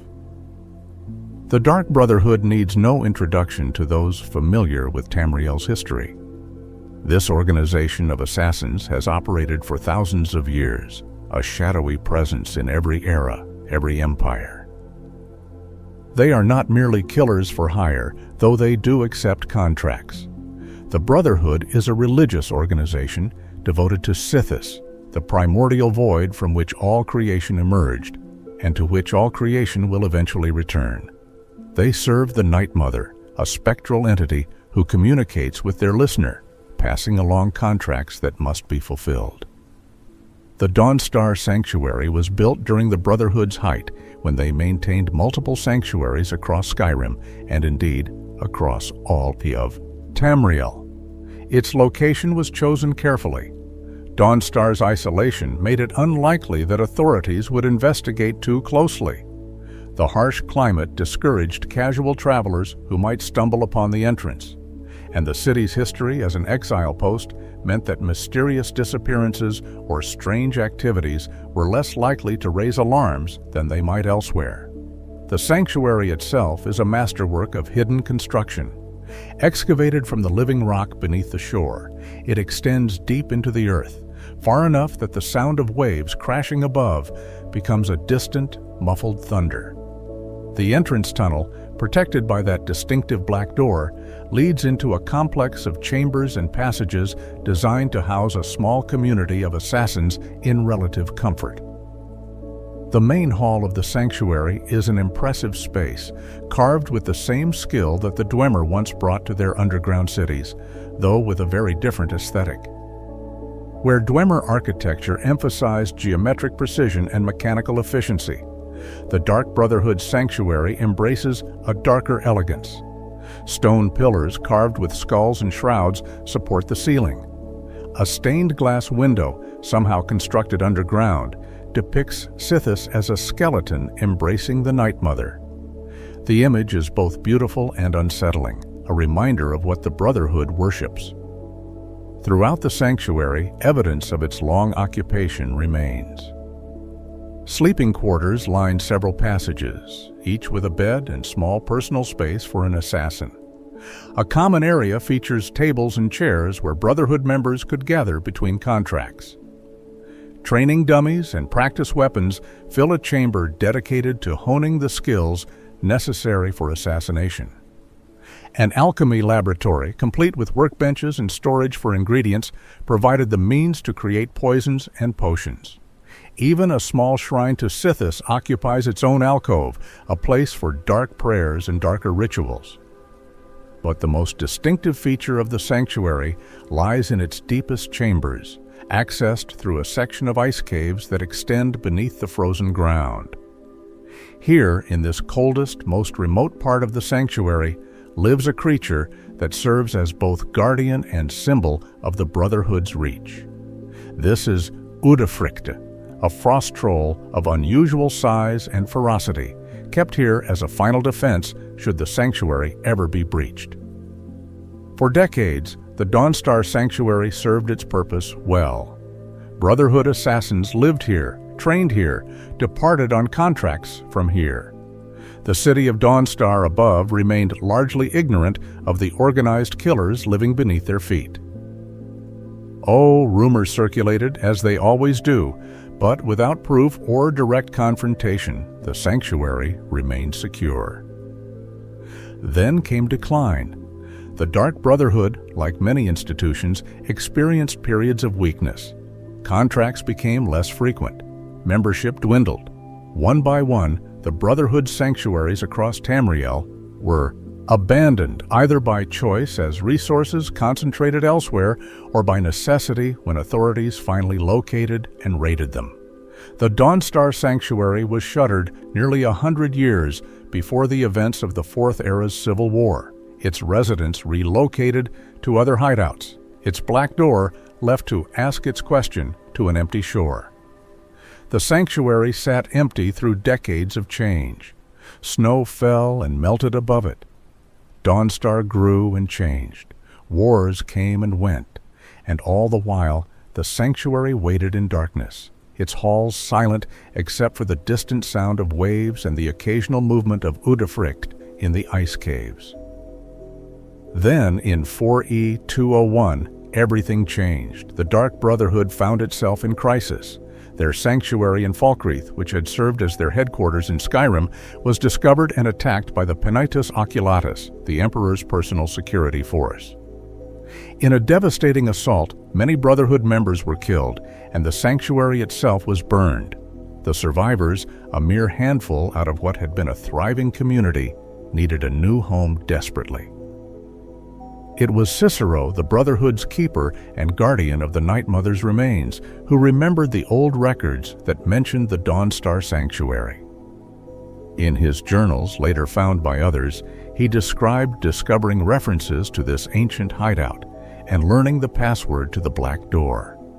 Wounded and pursued after his own breakdown and attempted murder of a Brotherhood leader, Cicero fled to Dawnstar, seeking refuge in the old sanctuary. The sanctuary he found was in poor condition after its century of abandonment. Dust covered everything.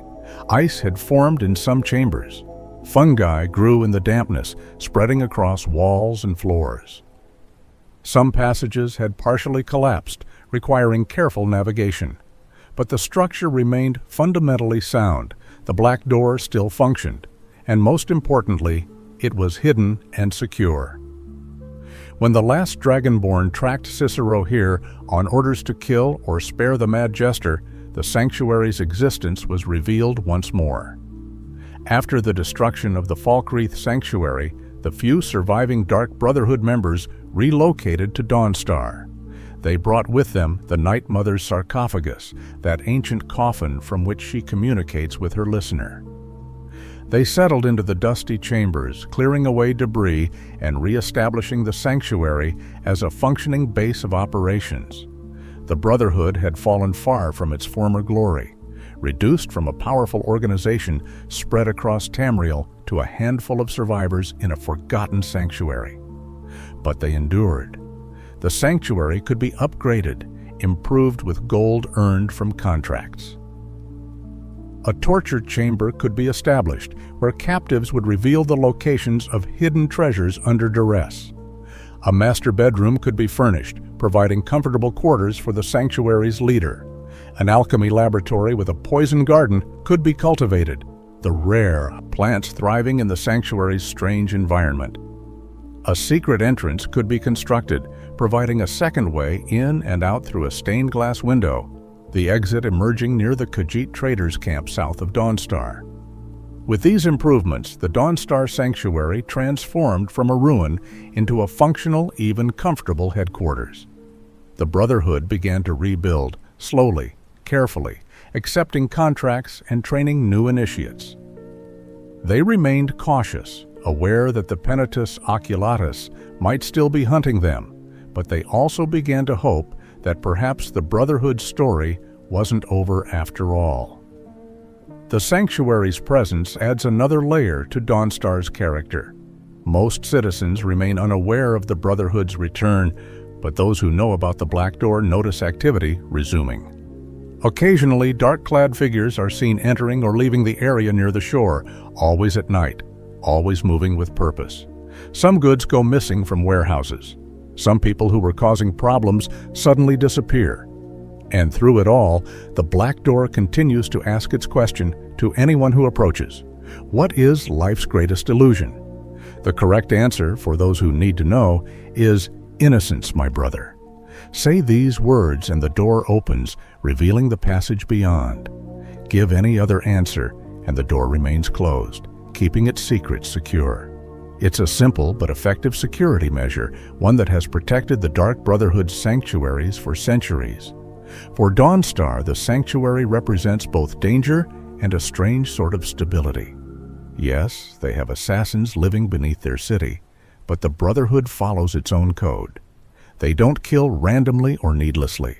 They fulfill contracts, yes, but they're professionals who maintain secrecy and avoid drawing attention. In a way, having the Brotherhood nearby is safer than having common bandits or other criminals, because the Brotherhood has a vested interest in maintaining their anonymity and not causing problems that might reveal their location. The sanctuary also provides employment, in a sense. Those with the right skills and moral flexibility can join the Brotherhood, finding purpose and income that might otherwise be unavailable. And the Brotherhood needs supplies, which means purchases from local merchants, adding gold to Dawnstar's economy even if the sellers don't know exactly who their customers are. But there's no denying the darkness that the sanctuary represents. It's a place where murder is planned and celebrated, where death is worshipped, where the ending of human lives is treated as religious devotion. The sanctuary's very existence is a reminder that beneath civilization's thin veneer, violence and darkness wait patiently for their opportunity.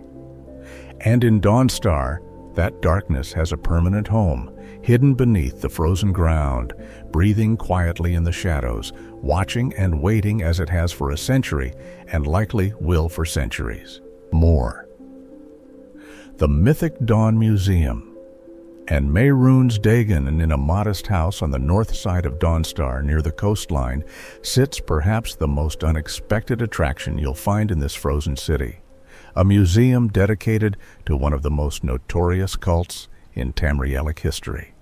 The Museum of the Mythic Dawn, as its owner proudly calls it, is the brainchild of Silas Vesuvius, an imperial whose family heritage ties him directly to the cult that nearly destroyed the world 200 years ago.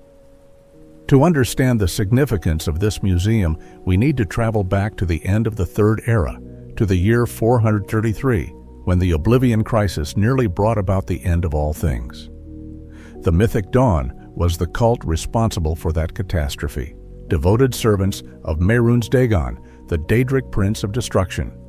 Their goal was nothing less than opening gates to oblivion and allowing Dagon's forces to invade and destroy Tamriel. The Mythic Dawn began their operation with a series of coordinated assassinations.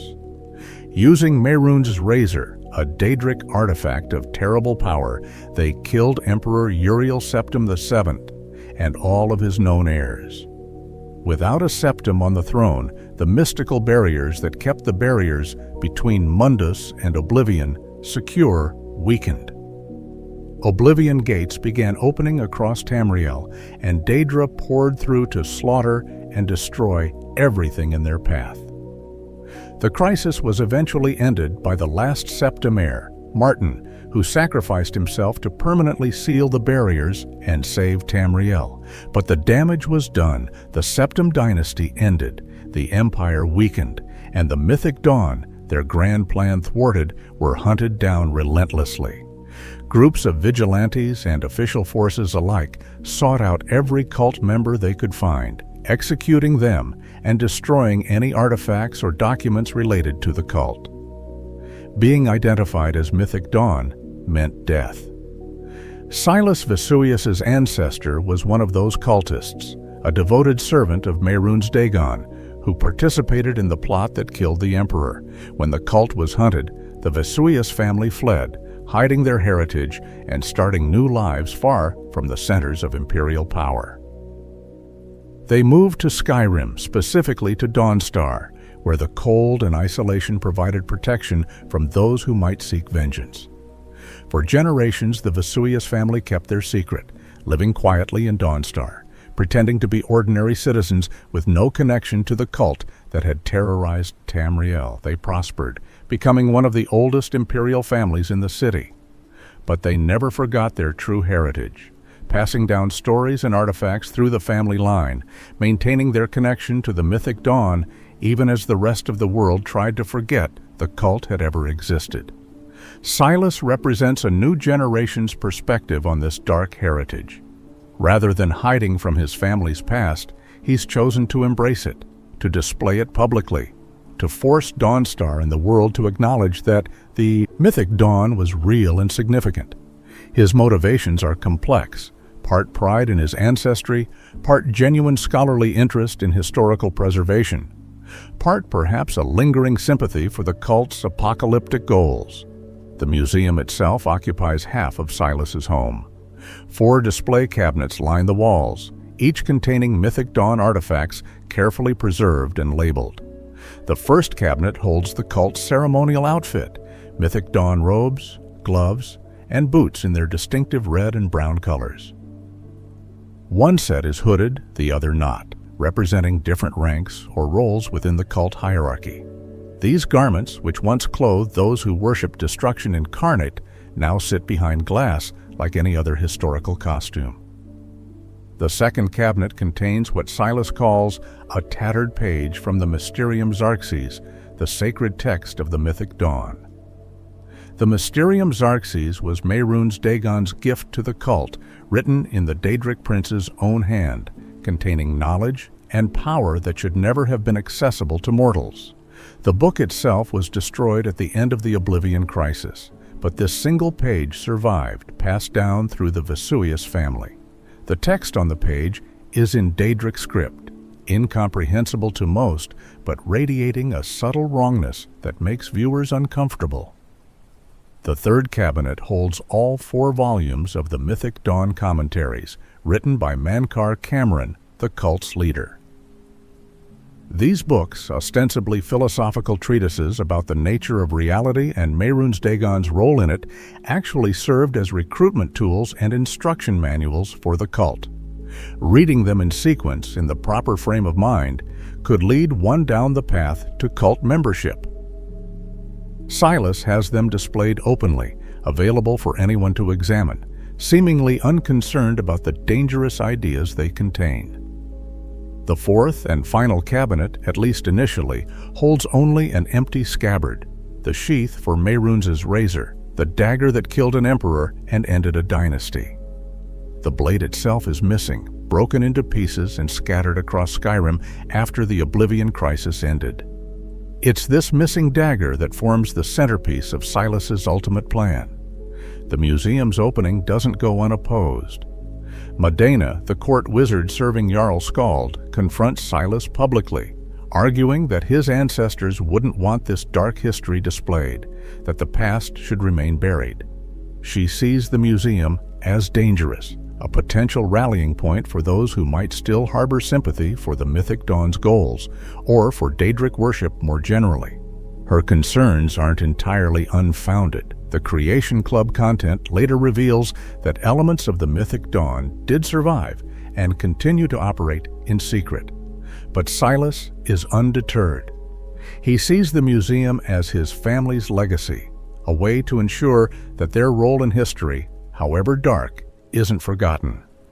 He opens the museum to visitors, offering free admission to anyone brave enough to step inside and confront this uncomfortable piece of Tamriel's past. And he has bigger plans. He wants to restore Mehrunes' razor, to make his collection complete, to hold in his hands the actual weapon that changed history. When a visitor comes to his museum, specifically when the last Dragonborn reaches level 20 and receives Silas's pamphlet invitation, he proposes a job. He's located the 3 scattered pieces of Mehrunes' razor: the pommel, the blade shards, and the hilt. Each piece is held by someone whose family has guarded it for generations, determined to keep the deadly weapon from ever being reassembled. Silas wants these pieces retrieved and brought to him. The quest to gather Mehrunes' razor's components takes adventurers across Skyrim.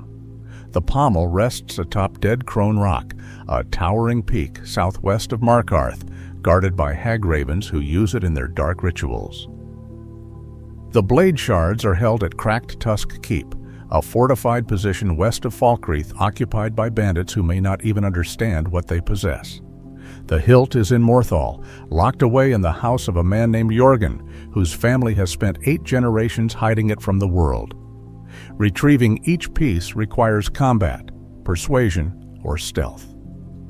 The families and occupants who guard these fragments don't give them up willingly, understanding instinctively that Mehrunes' razor is not a weapon that should exist in the world. But gold, violence, or clever words can overcome almost any reluctance, and one by one the pieces make their way. Back to Dawnstar, to Silas's museum, to the collection that will soon be complete. With all 3 pieces in hand, Silas reveals the final component. The scabbard in his 4th display case is also part of the ritual needed to restore the razor, but merely possessing all the pieces isn't enough. To make them whole again requires intervention from Mehrunes Dagon himself. Silas proposes traveling to the shrine of Mehrunes Dagon, a remote location in the mountains between Dawnstar and Morthal, to petition the Daedric prince directly. The shrine is an imposing structure carved into the mountainside, depicting Mehrunes Dagon in all his terrifying glory. 4 arms, horns, and a visage of pure malevolence stared down at those who approach. This is one of the few remaining active shrines to Dagon in Skyrim, a place where the barrier between Mundus and Oblivion grows thin, where the Daedric prince's attention can be called upon. Silas performs his ritual, laying the pieces of Mehrunes' razor on the altar before the shrine, calling out to Dagon to restore the weapon. Nothing happens. Silas tries again, his voice growing more desperate. Still nothing. Finally, he turns to any companions who came with him, asking them to try. Perhaps Dagon will respond to fresh supplicants where he ignored one of cult heritage. When others approach the shrine, Dagon responds. but not in the way Silas hoped. The Daedric prince has no interest in helping Silas or restoring the razor as a favor. Instead, Dagon demands a sacrifice. He wants Silas's blood, wants to watch the Imperial die on the shrine where his ancestors once worshipped. Only then, Dagon promises, will he restore Mehrunes' razor to its full, deadly glory. The choice presented is stark and morally complex. Silas, realizing what's being demanded, offers an alternative. He'll pay handsomely if spared, suggesting that the pieces can simply be placed in his museum, displayed but inert, completing his collection without murder. It's a reasonable offer from a man facing imminent death, but accepting it means defying a Daedric prince and foregoing the chance to wield one of Tamriel's most powerful weapons. If Silas dies, whether cut down immediately or killed after refusing Dagon's demand, the Daedric prince keeps his word. The scattered pieces of Mehrunes' razor fuse together, reforming into the legendary dagger that killed an emperor. The weapon is extraordinary, effectively a Daedric-quality dagger at half the weight, with a small chance on every strike to instantly kill its target, regardless of remaining health. It's a weapon worthy of its dark reputation, but Dagon isn't finished. He summons 2 Dremora, powerful Daedric warriors, as a final test of the weapon's new bearer. These creatures materialize on the shrine steps, armed and hostile, forcing immediate combat. It's Dagon's way of ensuring that whoever claims Mehrunes' razor has truly earned it through violence. Defeating these Dremora grants access to a hidden chamber behind the shrine, filled with treasure and offering further rewards for those who serve the Prince of Destruction. If Silas is spared instead, Dagon's fury manifests differently. The Daedric prince summons his Dremora anyway, but now they're tasked with killing both Silas and whoever defied the prince's will. Silas, terrified but grateful, flees back toward Dawnstar as quickly as he can manage. If he survives the Dremora's assault, he returns to his museum, shaken but alive, the pieces of Mehrunes' razor still separated and the dagger remaining safely unreformed. The choice has consequences beyond the immediate moment. For those seeking to collect all of the Daedric artifacts, killing Silas is necessary. Mehrunes' razor counts toward that collection, contributing to achievements and completionist goals. But sparing him leaves Dawnstar with its museum intact, Silas alive to continue his preservation of dark history, and one fewer weapon of mass murder active in the world. The museum and the quest it spawns raise interesting questions about historical preservation versus public safety. Should dangerous artifacts be displayed, studied, and potentially restored, or should they be destroyed and forgotten? Silas argues for remembrance, for acknowledging uncomfortable truths about the past. Medina argues for letting dead evils stay buried. Both perspectives have merit, and the resolution depends entirely on choices made by those who engage with this piece of Dawnstar's story. What's particularly fascinating is how this museum exists in Dawnstar of all places. In a major city like Solitude or Whiterun, such a controversial institution might face immediate opposition from authorities or vigilante destruction from those who lost loved ones in the Oblivion Crisis. But in isolated Dawnstar, where people are more concerned with surviving the cold and working the mines, a museum about ancient history, even dark history, barely registers as a priority. The city's isolation and its focus on immediate, practical concerns create space for Silas's project that wouldn't exist elsewhere. The museum also serves as a reminder that Dawnstar, despite its apparent simplicity and focus on mining and fishing, harbors depths that surprise outsiders. Here, in one of the most remote and harsh settlements in Skyrim, you'll find preservation of knowledge that most of Tamriel would rather forget. It's a microcosm of Dawnstar's broader character, a place that looks simple from the outside but contains layers of complexity beneath its frozen surface. The people of Dawnstar. For all the dark secrets, ancient ruins, and dangerous artifacts that define Dawnstar's lore, the city's true character comes from its people. These are the men and women who wake up each morning to face another day of bitter cold, hard labor, and the constant challenge of survival in one of Skyrim's most unforgiving environments. They're not heroes from legend or powerful figures who shape history. They're ordinary people doing extraordinary things simply by continuing to exist in a place that seems designed to break human spirit. At the head of Dawnstar's government sits Jarl Skald the Elder, a staunch Nord traditionalist who exemplifies both the strengths and limitations of his position. Skald is a Stormcloak supporter through and through, believing firmly in Ulfric's cause of Nordic independence and the restoration of Talos worship. He's not a young man, the Elder in his title is well earned, and his years have made him set in his ways, resistant to change and deeply suspicious of anything that smacks of imperial influence. Skald's rule is characterized by a certain stubbornness. He believes he knows what's best for Dawnstar and the Pale, and he's not particularly interested in opinions that contradict his own. This can make him seem inflexible or even unreasonable, but it also means he doesn't waver when making difficult decisions. In times of crisis, having a leader who acts decisively rather than endlessly debating can be valuable, even if those decisions aren't always popular. His court is small, reflecting Dawnstar's modest size. Medina serves as court wizard, providing magical expertise and counsel, though as we've seen with the Mythic Dawn Museum situation, her advice isn't always heeded.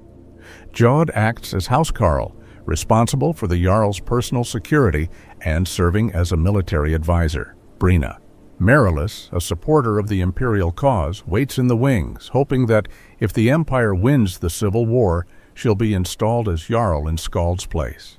This political tension, the quiet conflict between Skald's Stormcloak loyalties and Vaermina's imperial sympathies, adds another layer to life in Dawnstar. The city exists in a state of uncertain loyalty, its ultimate allegiance dependent on the outcome of the war raging across Skyrim. Residents must navigate this uncertainty carefully, avoiding statements or actions that might mark them as traitors to whichever faction ultimately prevails. Down at the mines, we find the backbone of Dawnstar's economy and arguably its strongest personalities. Beytild, owner of Ironbreaker Mine, is a formidable woman who commands respect through sheer force of will. She's demanding and hard-nosed, pushing her workers to extract every bit of ore they can from the rock. Some consider her unfair or overly harsh, but none question her competence or her dedication to making Ironbreaker succeed. She's built her life around that mine, and she'll defend it against any threat, including the competition from Quicksilver. Her workers, Irgnir, Karl, and Gyak among others, form a tight-knit group bound by shared hardship. They complain about Beytild's demands, grumble about the difficulty of the work, and argue with the Quicksilver miners about whose operation is superior, but they show up every day and swing their pickaxes with determination. These are men who understand that complaining is part of the job, a way to vent frustration, but when the work needs doing, they do it. Across town at Quicksilver Mine, Lygelf presents a stark contrast to Beytild. Where she's focused and demanding, he's distracted and neglectful. His obsession with his wife Rostleif and his rivalry with Beytild consume energy that should be directed toward running his mine efficiently. The result is an operation that's underperforming despite having access to the only Quicksilver ore in Skyrim, a resource that should make Lygelf wealthy beyond measure. His workers, Fruki, Lond, Borgny, and Edith, feel the effects of his poor management. They work veins of valuable ore, but worry about their safety as the mine's defenses weaken and marauders grow bolder.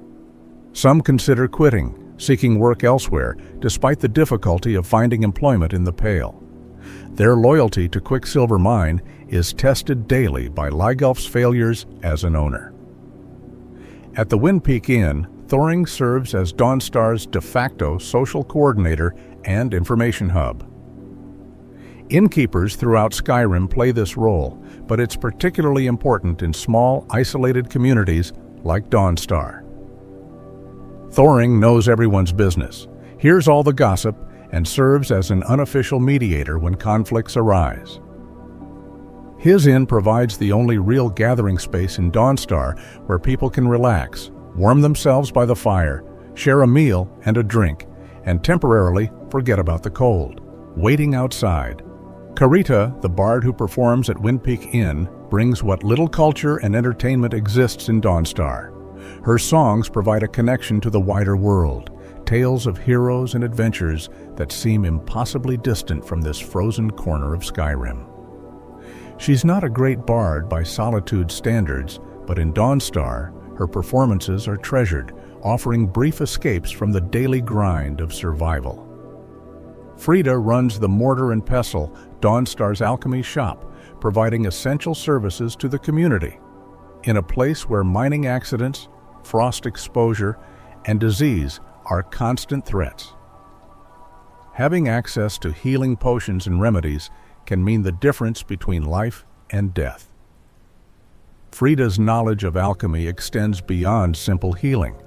She can craft potions to enhance strength for difficult labor, restore stamina for those exhausted from work, and provide resistance to the cold that pervades everything in Dawnstar. Rustleif, Lygelf's wife and a skilled blacksmith, operates out of a forge near the docks. The forge and tanning rack outside her house serve practical purposes, allowing for the creation and repair of tools and equipment essential to Dawnstar's industries. Blacksmiths are always important in Nordic society, but in Dawnstar, where the cold makes metal brittle and hard use quickly wears down tools, Rustleif's skills are indispensable. Captain Wayfinder commands the Sea Squall, the ship docked at Dawnstar's harbor. He and his crew represent the city's connection to the wider world, bringing in goods from distant ports and taking Dawnstar's fish and ore to markets across Skyrim. The Sea Squall isn't a large vessel. Dawnstar's modest harbor couldn't accommodate a truly massive ship, but it's seaworthy and reliable, critical qualities when sailing the treacherous Sea of Ghosts. Erendur, the priest of Mara, who arrived to help with Dawnstar's nightmare crisis, represents a different kind of strength. His past as a servant of Vaermina and his redemption through Mara's faith create a complex character who understands darkness intimately but chooses light anyway. Whether he survives his confrontation with the skull of corruption or not, his willingness to face his past and try to make amends demonstrates a moral courage that physical bravery can't match. Then there's Silas Vesuvius, whose museum we've already discussed.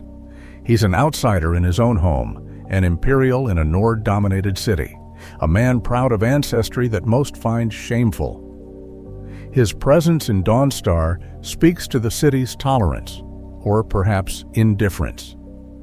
He's odd, certainly, maybe even dangerous in his fascination with the mythic Dawn, but he's also just another citizen trying to find meaning and purpose in this harsh land. The Khajiit trading caravans that occasionally camp outside Dawnstar's gates represent yet another thread in the city's fabric. Akari and her fellow traders bring exotic goods from across Tamriel, offering items that Dawnstar's own merchants can't provide. They're not allowed inside the city walls. Skyrim's distrust of Khajiit extends even to isolated Dawnstar, but their presence enriches the local economy and provides another connection to the world beyond the Pale. What unites all these disparate individuals is their shared experience of Dawnstar itself. They all wake to the same cold, face the same winds, endure the same long winters. They all know what it's like to work until exhaustion becomes normal, to go to bed bone-tired and wake up not fully rested. They understand that survival here isn't guaranteed, that the environment is fundamentally hostile, and that only through constant effort and mutual cooperation can they continue to exist in this place. This shared hardship creates bonds that transcend the usual social divisions. Nord and Imperial, Stormcloak and Neutral, mine owner and worker, all are united by their common struggle against the cold and isolation. Arguments and rivalries exist, certainly, but they rarely escalate to serious violence because everyone understands that they need each other. In a city as small as Dawnstar, losing even one person diminishes the community's ability to survive. The people of Dawnstar aren't particularly friendly by Southern standards. They don't waste time on elaborate greetings or social pleasantries. When you speak to them, they get to the point quickly, answer questions concisely, and return to their work. This isn't rudeness, it's efficiency, a recognition that time spent on unnecessary conversation is time not spent on the essential tasks of survival. But beneath this brusque exterior lies genuine warmth. Help a Dawnstar resident with a problem, and they'll remember. Prove yourself capable and willing to work, and you'll be accepted as one of their own with surprising speed. The people here judge others by actions, not words, by what you do rather than who you are or where you're from. It's a meritocracy born of necessity, where everyone must pull their weight or become a burden that the community can't afford. Children grow up fast in Dawnstar. There's no room for extended childhood when everyone's labor is needed to keep the city functioning. Young people work alongside adults, learning trades and skills while also learning the values that define Dawnstar: endurance, self-reliance, and the importance of community. They hear the stories of the Nightmare Crisis, learn about the Dark Brotherhood's presence, and absorb the history that makes Dawnstar unique even as they're shaped by its present realities. The Civil War and political tensions. Dawnstar exists in a state of political uncertainty, caught up in the larger conflict tearing Skyrim apart. The civil war between the Stormcloaks and the Empire doesn't just rage on distant battlefields. It divides communities, families, and hearts throughout the province. And Dawnstar is no exception to this painful reality. When the Civil War questline begins, Dawnstar is firmly in Stormcloak hands, with Jarl Skald the Elder serving as Ulfric's representative in the Pale. This isn't surprising given Dawnstar's character and history. The city has always been isolated, self-reliant, and traditionally Nordic in its values. The Stormcloak message of Nordic independence, religious freedom, and resistance to imperial authority resonates strongly here.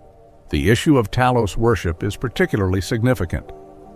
When the Empire agreed to ban Talos worship as part of the White Gold Concordat that ended the Great War with the Aldmeri Dominion, it was seen by many Nords as a betrayal of the worst kind.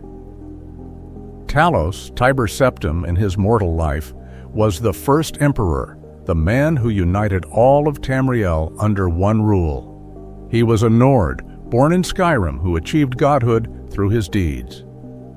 For Nords, Talos represents the pinnacle of what their people can achieve, proof that Nordic virtues of courage, strength, and determination can literally elevate mortals to divinity. Banning his worship wasn't just a religious restriction, it was an attack on Nordic identity itself. And for the Empire to agree to this ban at the Aldmeri Dominion's insistence added insult to injury. It suggested that the Empire valued peace with the Dominion more than it valued its Nordic citizens' most deeply held beliefs.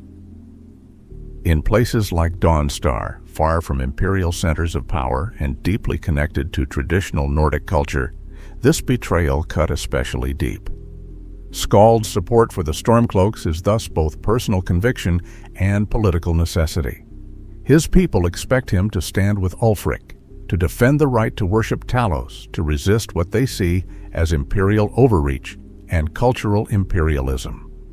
For Skald to have done otherwise would have cost him all legitimacy in Dawnstar's eyes, regardless of any other qualities he might possess as a leader. But not everyone in Dawnstar is convinced. Brina Marilis, waiting in the White Hall as Skald's potential replacement, represents the Imperial faction. She believes that Skyrim's future lies with the Empire, that Ulfric's rebellion is short-sighted and ultimately doomed to fail. In her view, the Stormcloaks are weakening Skyrim by dividing it, making the province vulnerable to the very real threat posed by the Aldmeri Dominion.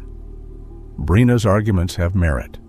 The Empire, for all its flaws, represents stability, established trade networks, and military power that extends across all of Tamriel. The Stormcloaks, if victorious, would leave Skyrim isolated and vulnerable, forced to defend itself alone against enemies that include not just the Dominion, but potentially hostile neighbors and internal threats. The ban on Talos worship, while offensive, was a strategic compromise meant to buy time to rebuild after the devastating Great War. To Brina and those who think like her, throwing away the Empire over one religious restriction is foolish when weighed against the larger geopolitical realities. The tension between these factions plays out in subtle ways throughout Dawnstar. Conversations are guarded, with people careful about expressing political opinions openly. Guards loyal to Skald watch for signs of Imperial sympathy, while those who quietly support the Empire must hide their true feelings or face social ostracism at best, accusations of treason at worst. The Civil War also has practical impacts on Dawnstar's economy and security. Trade routes become dangerous as both factions fight for control of key locations. The war consumes resources and manpower that might otherwise be used for productive purposes. Young men who might have worked in the mines or on fishing boats instead march off to fight, and not all of them return. The mines themselves take on additional importance as sources of iron and other materials needed for the war effort, increasing pressure on workers to produce more ore. If the Empire wins the Civil War and takes control of the Pale, Skald is removed from power and Brina becomes Jarl. This transition brings changes to Dawnstar's political landscape. Imperial soldiers replace Stormcloak guards, and the city's official position shifts from rebellion to renewed loyalty to the Empire. But the underlying tensions don't disappear. Many citizens who supported Skald continue to resent Imperial authority, viewing Brina as an illegitimate ruler imposed by foreign power. The change of government doesn't change hearts and minds, and Dawnstar remains a city divided.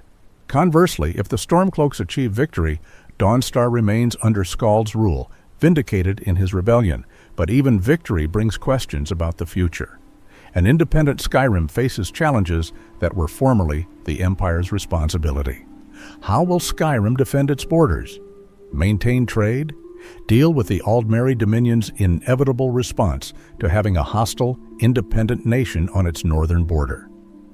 These questions don't have easy answers, and even triumphant Stormcloak supporters must grapple with the uncertainties of their new reality.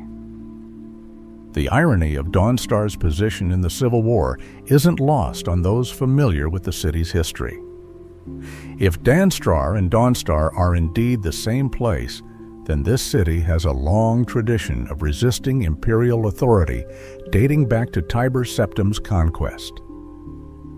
The warriors who ambushed Septim's forces centuries ago would likely approve of Ulfric's rebellion, seeing it as a continuation of that ancient resistance. Yet Tiber Septim became Talos, and it's in Talos's name that modern Dawnstar rebels against the empire he founded. History folds back on itself in complicated ways. The political situation also highlights class divisions within Dawnstar. Mine owners and merchants, with their economic interests tied to stability and trade, sometimes lean more toward the Empire's established networks, even if they personally sympathize with Stormcloak ideals. Miners and common workers, feeling disconnected from Imperial power structures and closer to traditional Nordic culture, tend to support the Stormcloaks more enthusiastically. These divisions rarely lead to open conflict. Dawnstar is too small for that, but they create social tensions that simmer beneath the surface. Children growing up in Dawnstar during the Civil War inherit this divided world. They hear the arguments, absorb the passions, and begin forming their own political identities while also learning that in Dawnstar, regardless of politics, everyone still has to work together to survive. The cold doesn't care about your faction loyalty, and neither do collapsing mine shafts or failed fishing nets.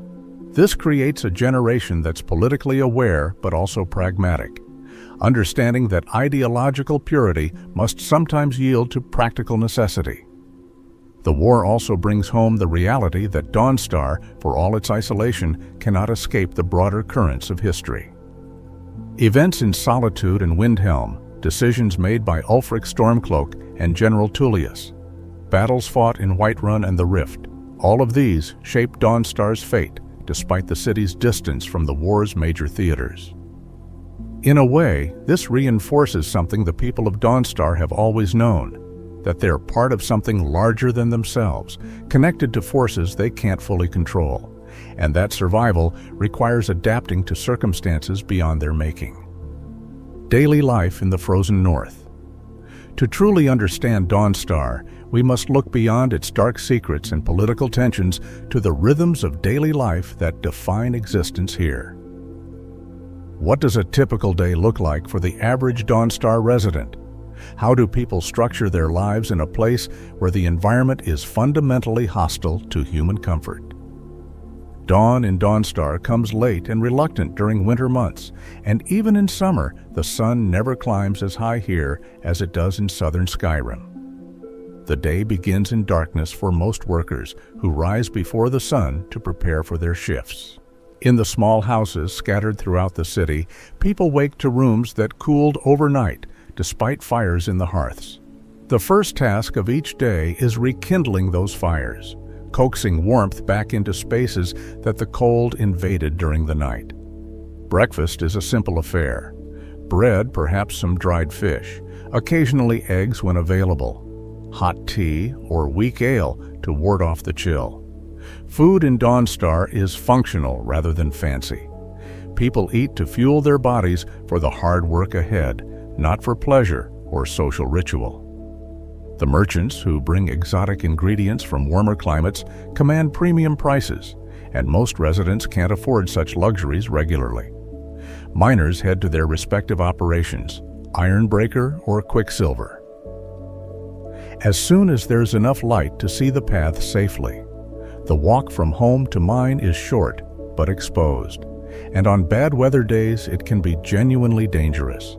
Blizzards can blow in with little warning, reducing visibility to nothing and disorienting even those who've walked these paths countless times. More than one person has gotten lost between their house and workplace, found hours later frozen and confused. Inside the mines, the temperature is more stable, warmed slightly by the earth itself, though still far from comfortable.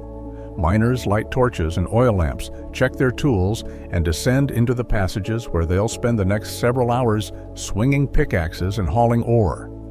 The work is monotonous and exhausting, demanding physical strength and mental endurance in equal measure.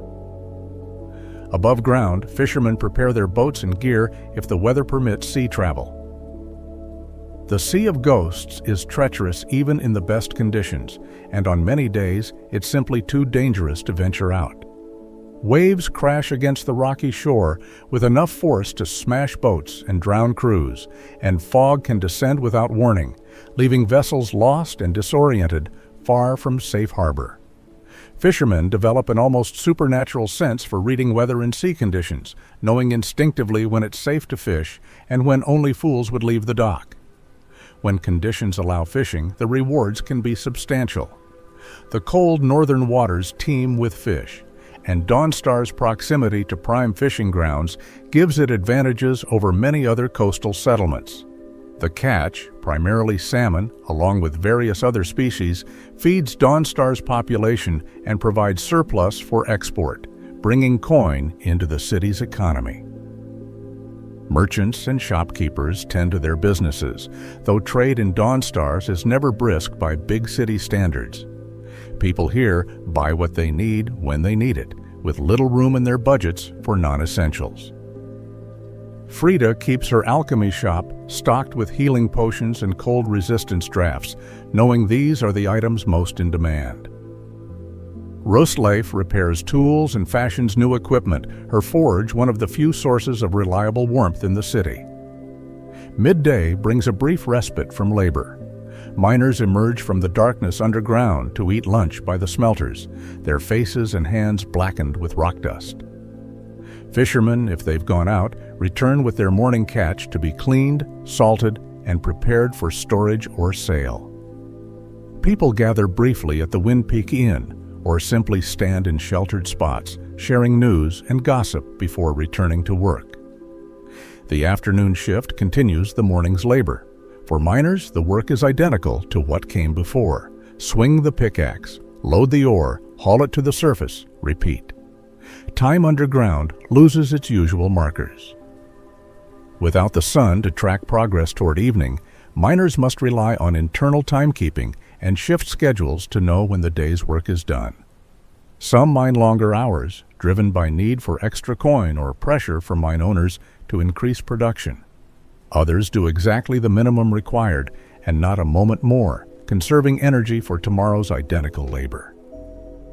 As evening approaches and darkness falls, which happens early in winter, the city begins to wind down. Miners make their way home, stopping first at the smelters to warm themselves and clean the worst of the rock dust from their skin and clothes. Fishermen finish securing their boats and gear, ensuring everything is properly stowed against the night's weather. Shop doors close and are barred against the cold and darkness. The Wind Peak Inn becomes the center of Dawnstar's social life in the evening hours. Miners and fishermen gather to drink away their exhaustion, sharing the day's frustrations and small victories. Arguments about whose mine is better continue, though by this point in the evening, they're more ritual than genuine conflict. Carita performs her songs, her voice competing with the wind that howls around the inn's walls. The fire in the hearth blazes high, and for a few hours, the cold seems distant and manageable. Dinner is more substantial than breakfast, but still simple. Stew heavy with fish or meat, bread, root vegetables when available. People eat with appetite sharpened by hard physical labor, and the food, while plain, tastes good to exhausted bodies craving calories and warmth. Families eat together when possible, though the demands of different work schedules sometimes make this difficult. After dinner, there's little leisure time. People are simply too tired for elaborate entertainments or hobbies. Some do small craft projects, mending clothes, carving wood, maintaining tools. Others tell stories, passing down family histories and local legends to children who will someday tell the same stories to their own offspring. Religious observances are private and brief. There is no grand temple in Dawnstar to attend, just small personal shrines and quiet prayers. Bedtime comes early because morning comes so soon. Houses grow quiet as fires are banked for the night, everyone huddling under whatever blankets and furs they possess. Even with fires, the houses never stay truly warm through the night. The cold seeps in through every crack and gap, reminding sleepers that they exist at the sufferance of an environment that would kill them without hesitation if their defenses failed. During the worst storms, when blizzards reduce the world to howling whiteness, all normal activity ceases. People stay indoors, venturing out only when absolutely necessary, and then rope together to avoid getting lost. These storm days blend together, time marked only by meals and sleep cycles as everyone waits for the weather to clear. Food stores get a little lower, firewood supplies shrink, and a certain cabin fever sets in. But eventually the storm passes and life returns to its normal rhythms. Seasonal variations affect these patterns, but don't eliminate them. Summer brings slightly longer days and marginally warmer temperatures, making outdoor work less immediately punishing. But summer in Dawnstar is still cold by southern standards, and the work remains hard regardless of season. Winter intensifies everything. The cold becomes savage, the darkness extends for most of the day, and simply surviving becomes the primary occupation, with productive labor almost secondary. Special occasions break the routine occasionally. Weddings, funerals, religious festivals. These bring the community together in ways that normal daily life doesn't. But even celebrations in Dawnstar have a practical quality. There's joy and fellowship, certainly, but also an awareness that tomorrow the work will continue, and excessive indulgence tonight will make tomorrow harder. This is daily life in Dawnstar, repetitive, exhausting, unforgiving, but also strangely satisfying in its simplicity. There's a clarity to existence here that might be lacking in more complex societies. You wake, you work, you eat, you sleep. Your efforts have visible results: ore extracted, fish caught, tools repaired. Your role in the community is clear, your contribution tangible. There is no existential uncertainty about meaning or purpose. Survival itself provides all the meaning anyone needs. Legends, mysteries, and hidden secrets. Beneath Dawnstar's surface, both literally and figuratively, lie mysteries that most residents either don't know about or prefer not to discuss. We've covered some of the major ones: the Nightcaller Temple's curse, the Dark Brotherhood Sanctuary, the Mythic Dawn Museum. But there are other oddities, smaller secrets, and strange occurrences that add texture to Dawnstar's story and hint at depths beyond the merely practical. One of the more curious mysteries involves a hidden chest accessible through what appears to be a peculiar glitch in reality itself. Though how to interpret this within the context of lore presents interesting questions. Near Ironbreaker Mine, among a grouping of rocks, travelers have reported finding merchant inventories appearing in locations where no merchant operates. The Khajiit trader Akari has complained about inventory discrepancies that she can't explain. Whether this represents some genuine thinning of reality, a magical anomaly, or simply the unreliability of merchant record-keeping in harsh conditions, it's become one of those small oddities that Dawnstar residents have learned to accept without demanding explanation. This phenomenon speaks to a larger truth about Dawnstar. The boundaries between the normal and abnormal are thinner here than in many other places. Perhaps it's the city's proximity to Nightcaller Temple and the Daedric influences that swirled around it for so long. Perhaps it's the presence of the Dark Brotherhood Sanctuary and whatever dark rituals were performed within. Or perhaps there's something about the location itself, some quality of the land or the intersection of ley lines or magical currents that makes Dawnstar a place where strange things happen with unusual frequency. The waters around Dawnstar harbor their own mysteries. Fishermen speak, usually late at night after significant drinking, of things they've seen in the Sea of Ghosts, shapes moving beneath the waves too large to be any fish they've ever caught. Sounds echoing across the water that resemble no animal anyone can identify. Fogs that seem to have intelligence, that move against the wind and obscure specific locations as if hiding something from view. These stories are usually dismissed as the natural products of exhaustion, isolation, and too much time staring at gray water beneath gray sky. But every fishing community has tales of the sea's mysteries, and enough Dawnstar fishermen have reported similar experiences that complete dismissal seems unwarranted. The Sea of Ghosts earns its name honestly. There's something unsettling about those cold northern waters that goes beyond mere physical danger. Then there are the ice tribes, those mysterious raiders who have plagued Dawnstar throughout its history. Historical records mention them, note their attacks, record their defeats, but never quite explain who they are or where they come from. Are they organized bands of outlaws who've adapted to the extreme northern climate? Remnants of ancient peoples pushed to the margins of civilization? Something stranger, groups that emerge from the ice itself when conditions are right? The truth remains elusive, with more questions than answers surrounding these periodic threats. In Quicksilver Mine, workers sometimes report unusual phenomena, strange sounds emanating from deep within passages that haven't been excavated, cold spots that seem unnaturally frigid even by Dawnstar standards, a feeling of being watched that has no apparent source. Some attribute these experiences to natural causes: rock settling, air currents, the psychological effects of spending long hours in darkness. But others wonder if the mine has intersected with something it shouldn't have, if the pursuit of quicksilver has brought workers into contact with spaces that were meant to remain sealed. The Creation Club content adds another dimension with the Unholy Vigil quest, which reveals that within Quicksilver Mine exists a hidden cave system occupied by worshippers of Molag Bal, the Daedric Prince of Domination.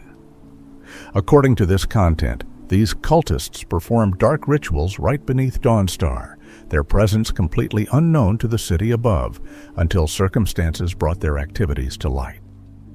If we accept this as part of the broader lore, it suggests that Dawnstar harbors even more secret darkness than most realize, that the city sits atop networks of hidden spaces where terrible things occur beyond the awareness of ordinary citizens. This brings up an interesting question. How many other secrets might Dawnstar harbor? If the Dark Brotherhood sanctuary could lie forgotten for nearly a century, if Molag Bal cultists could potentially operate undetected in the mines, what else might exist beneath the city? The ground under Dawnstar could conceivably be honeycombed with passages, chambers, and structures from different eras, each with its own history and inhabitants. The city might be less like a solid foundation built on bedrock and more like a cap sitting atop unknown depths, with the surface community remaining blissfully unaware of what lies below their feet.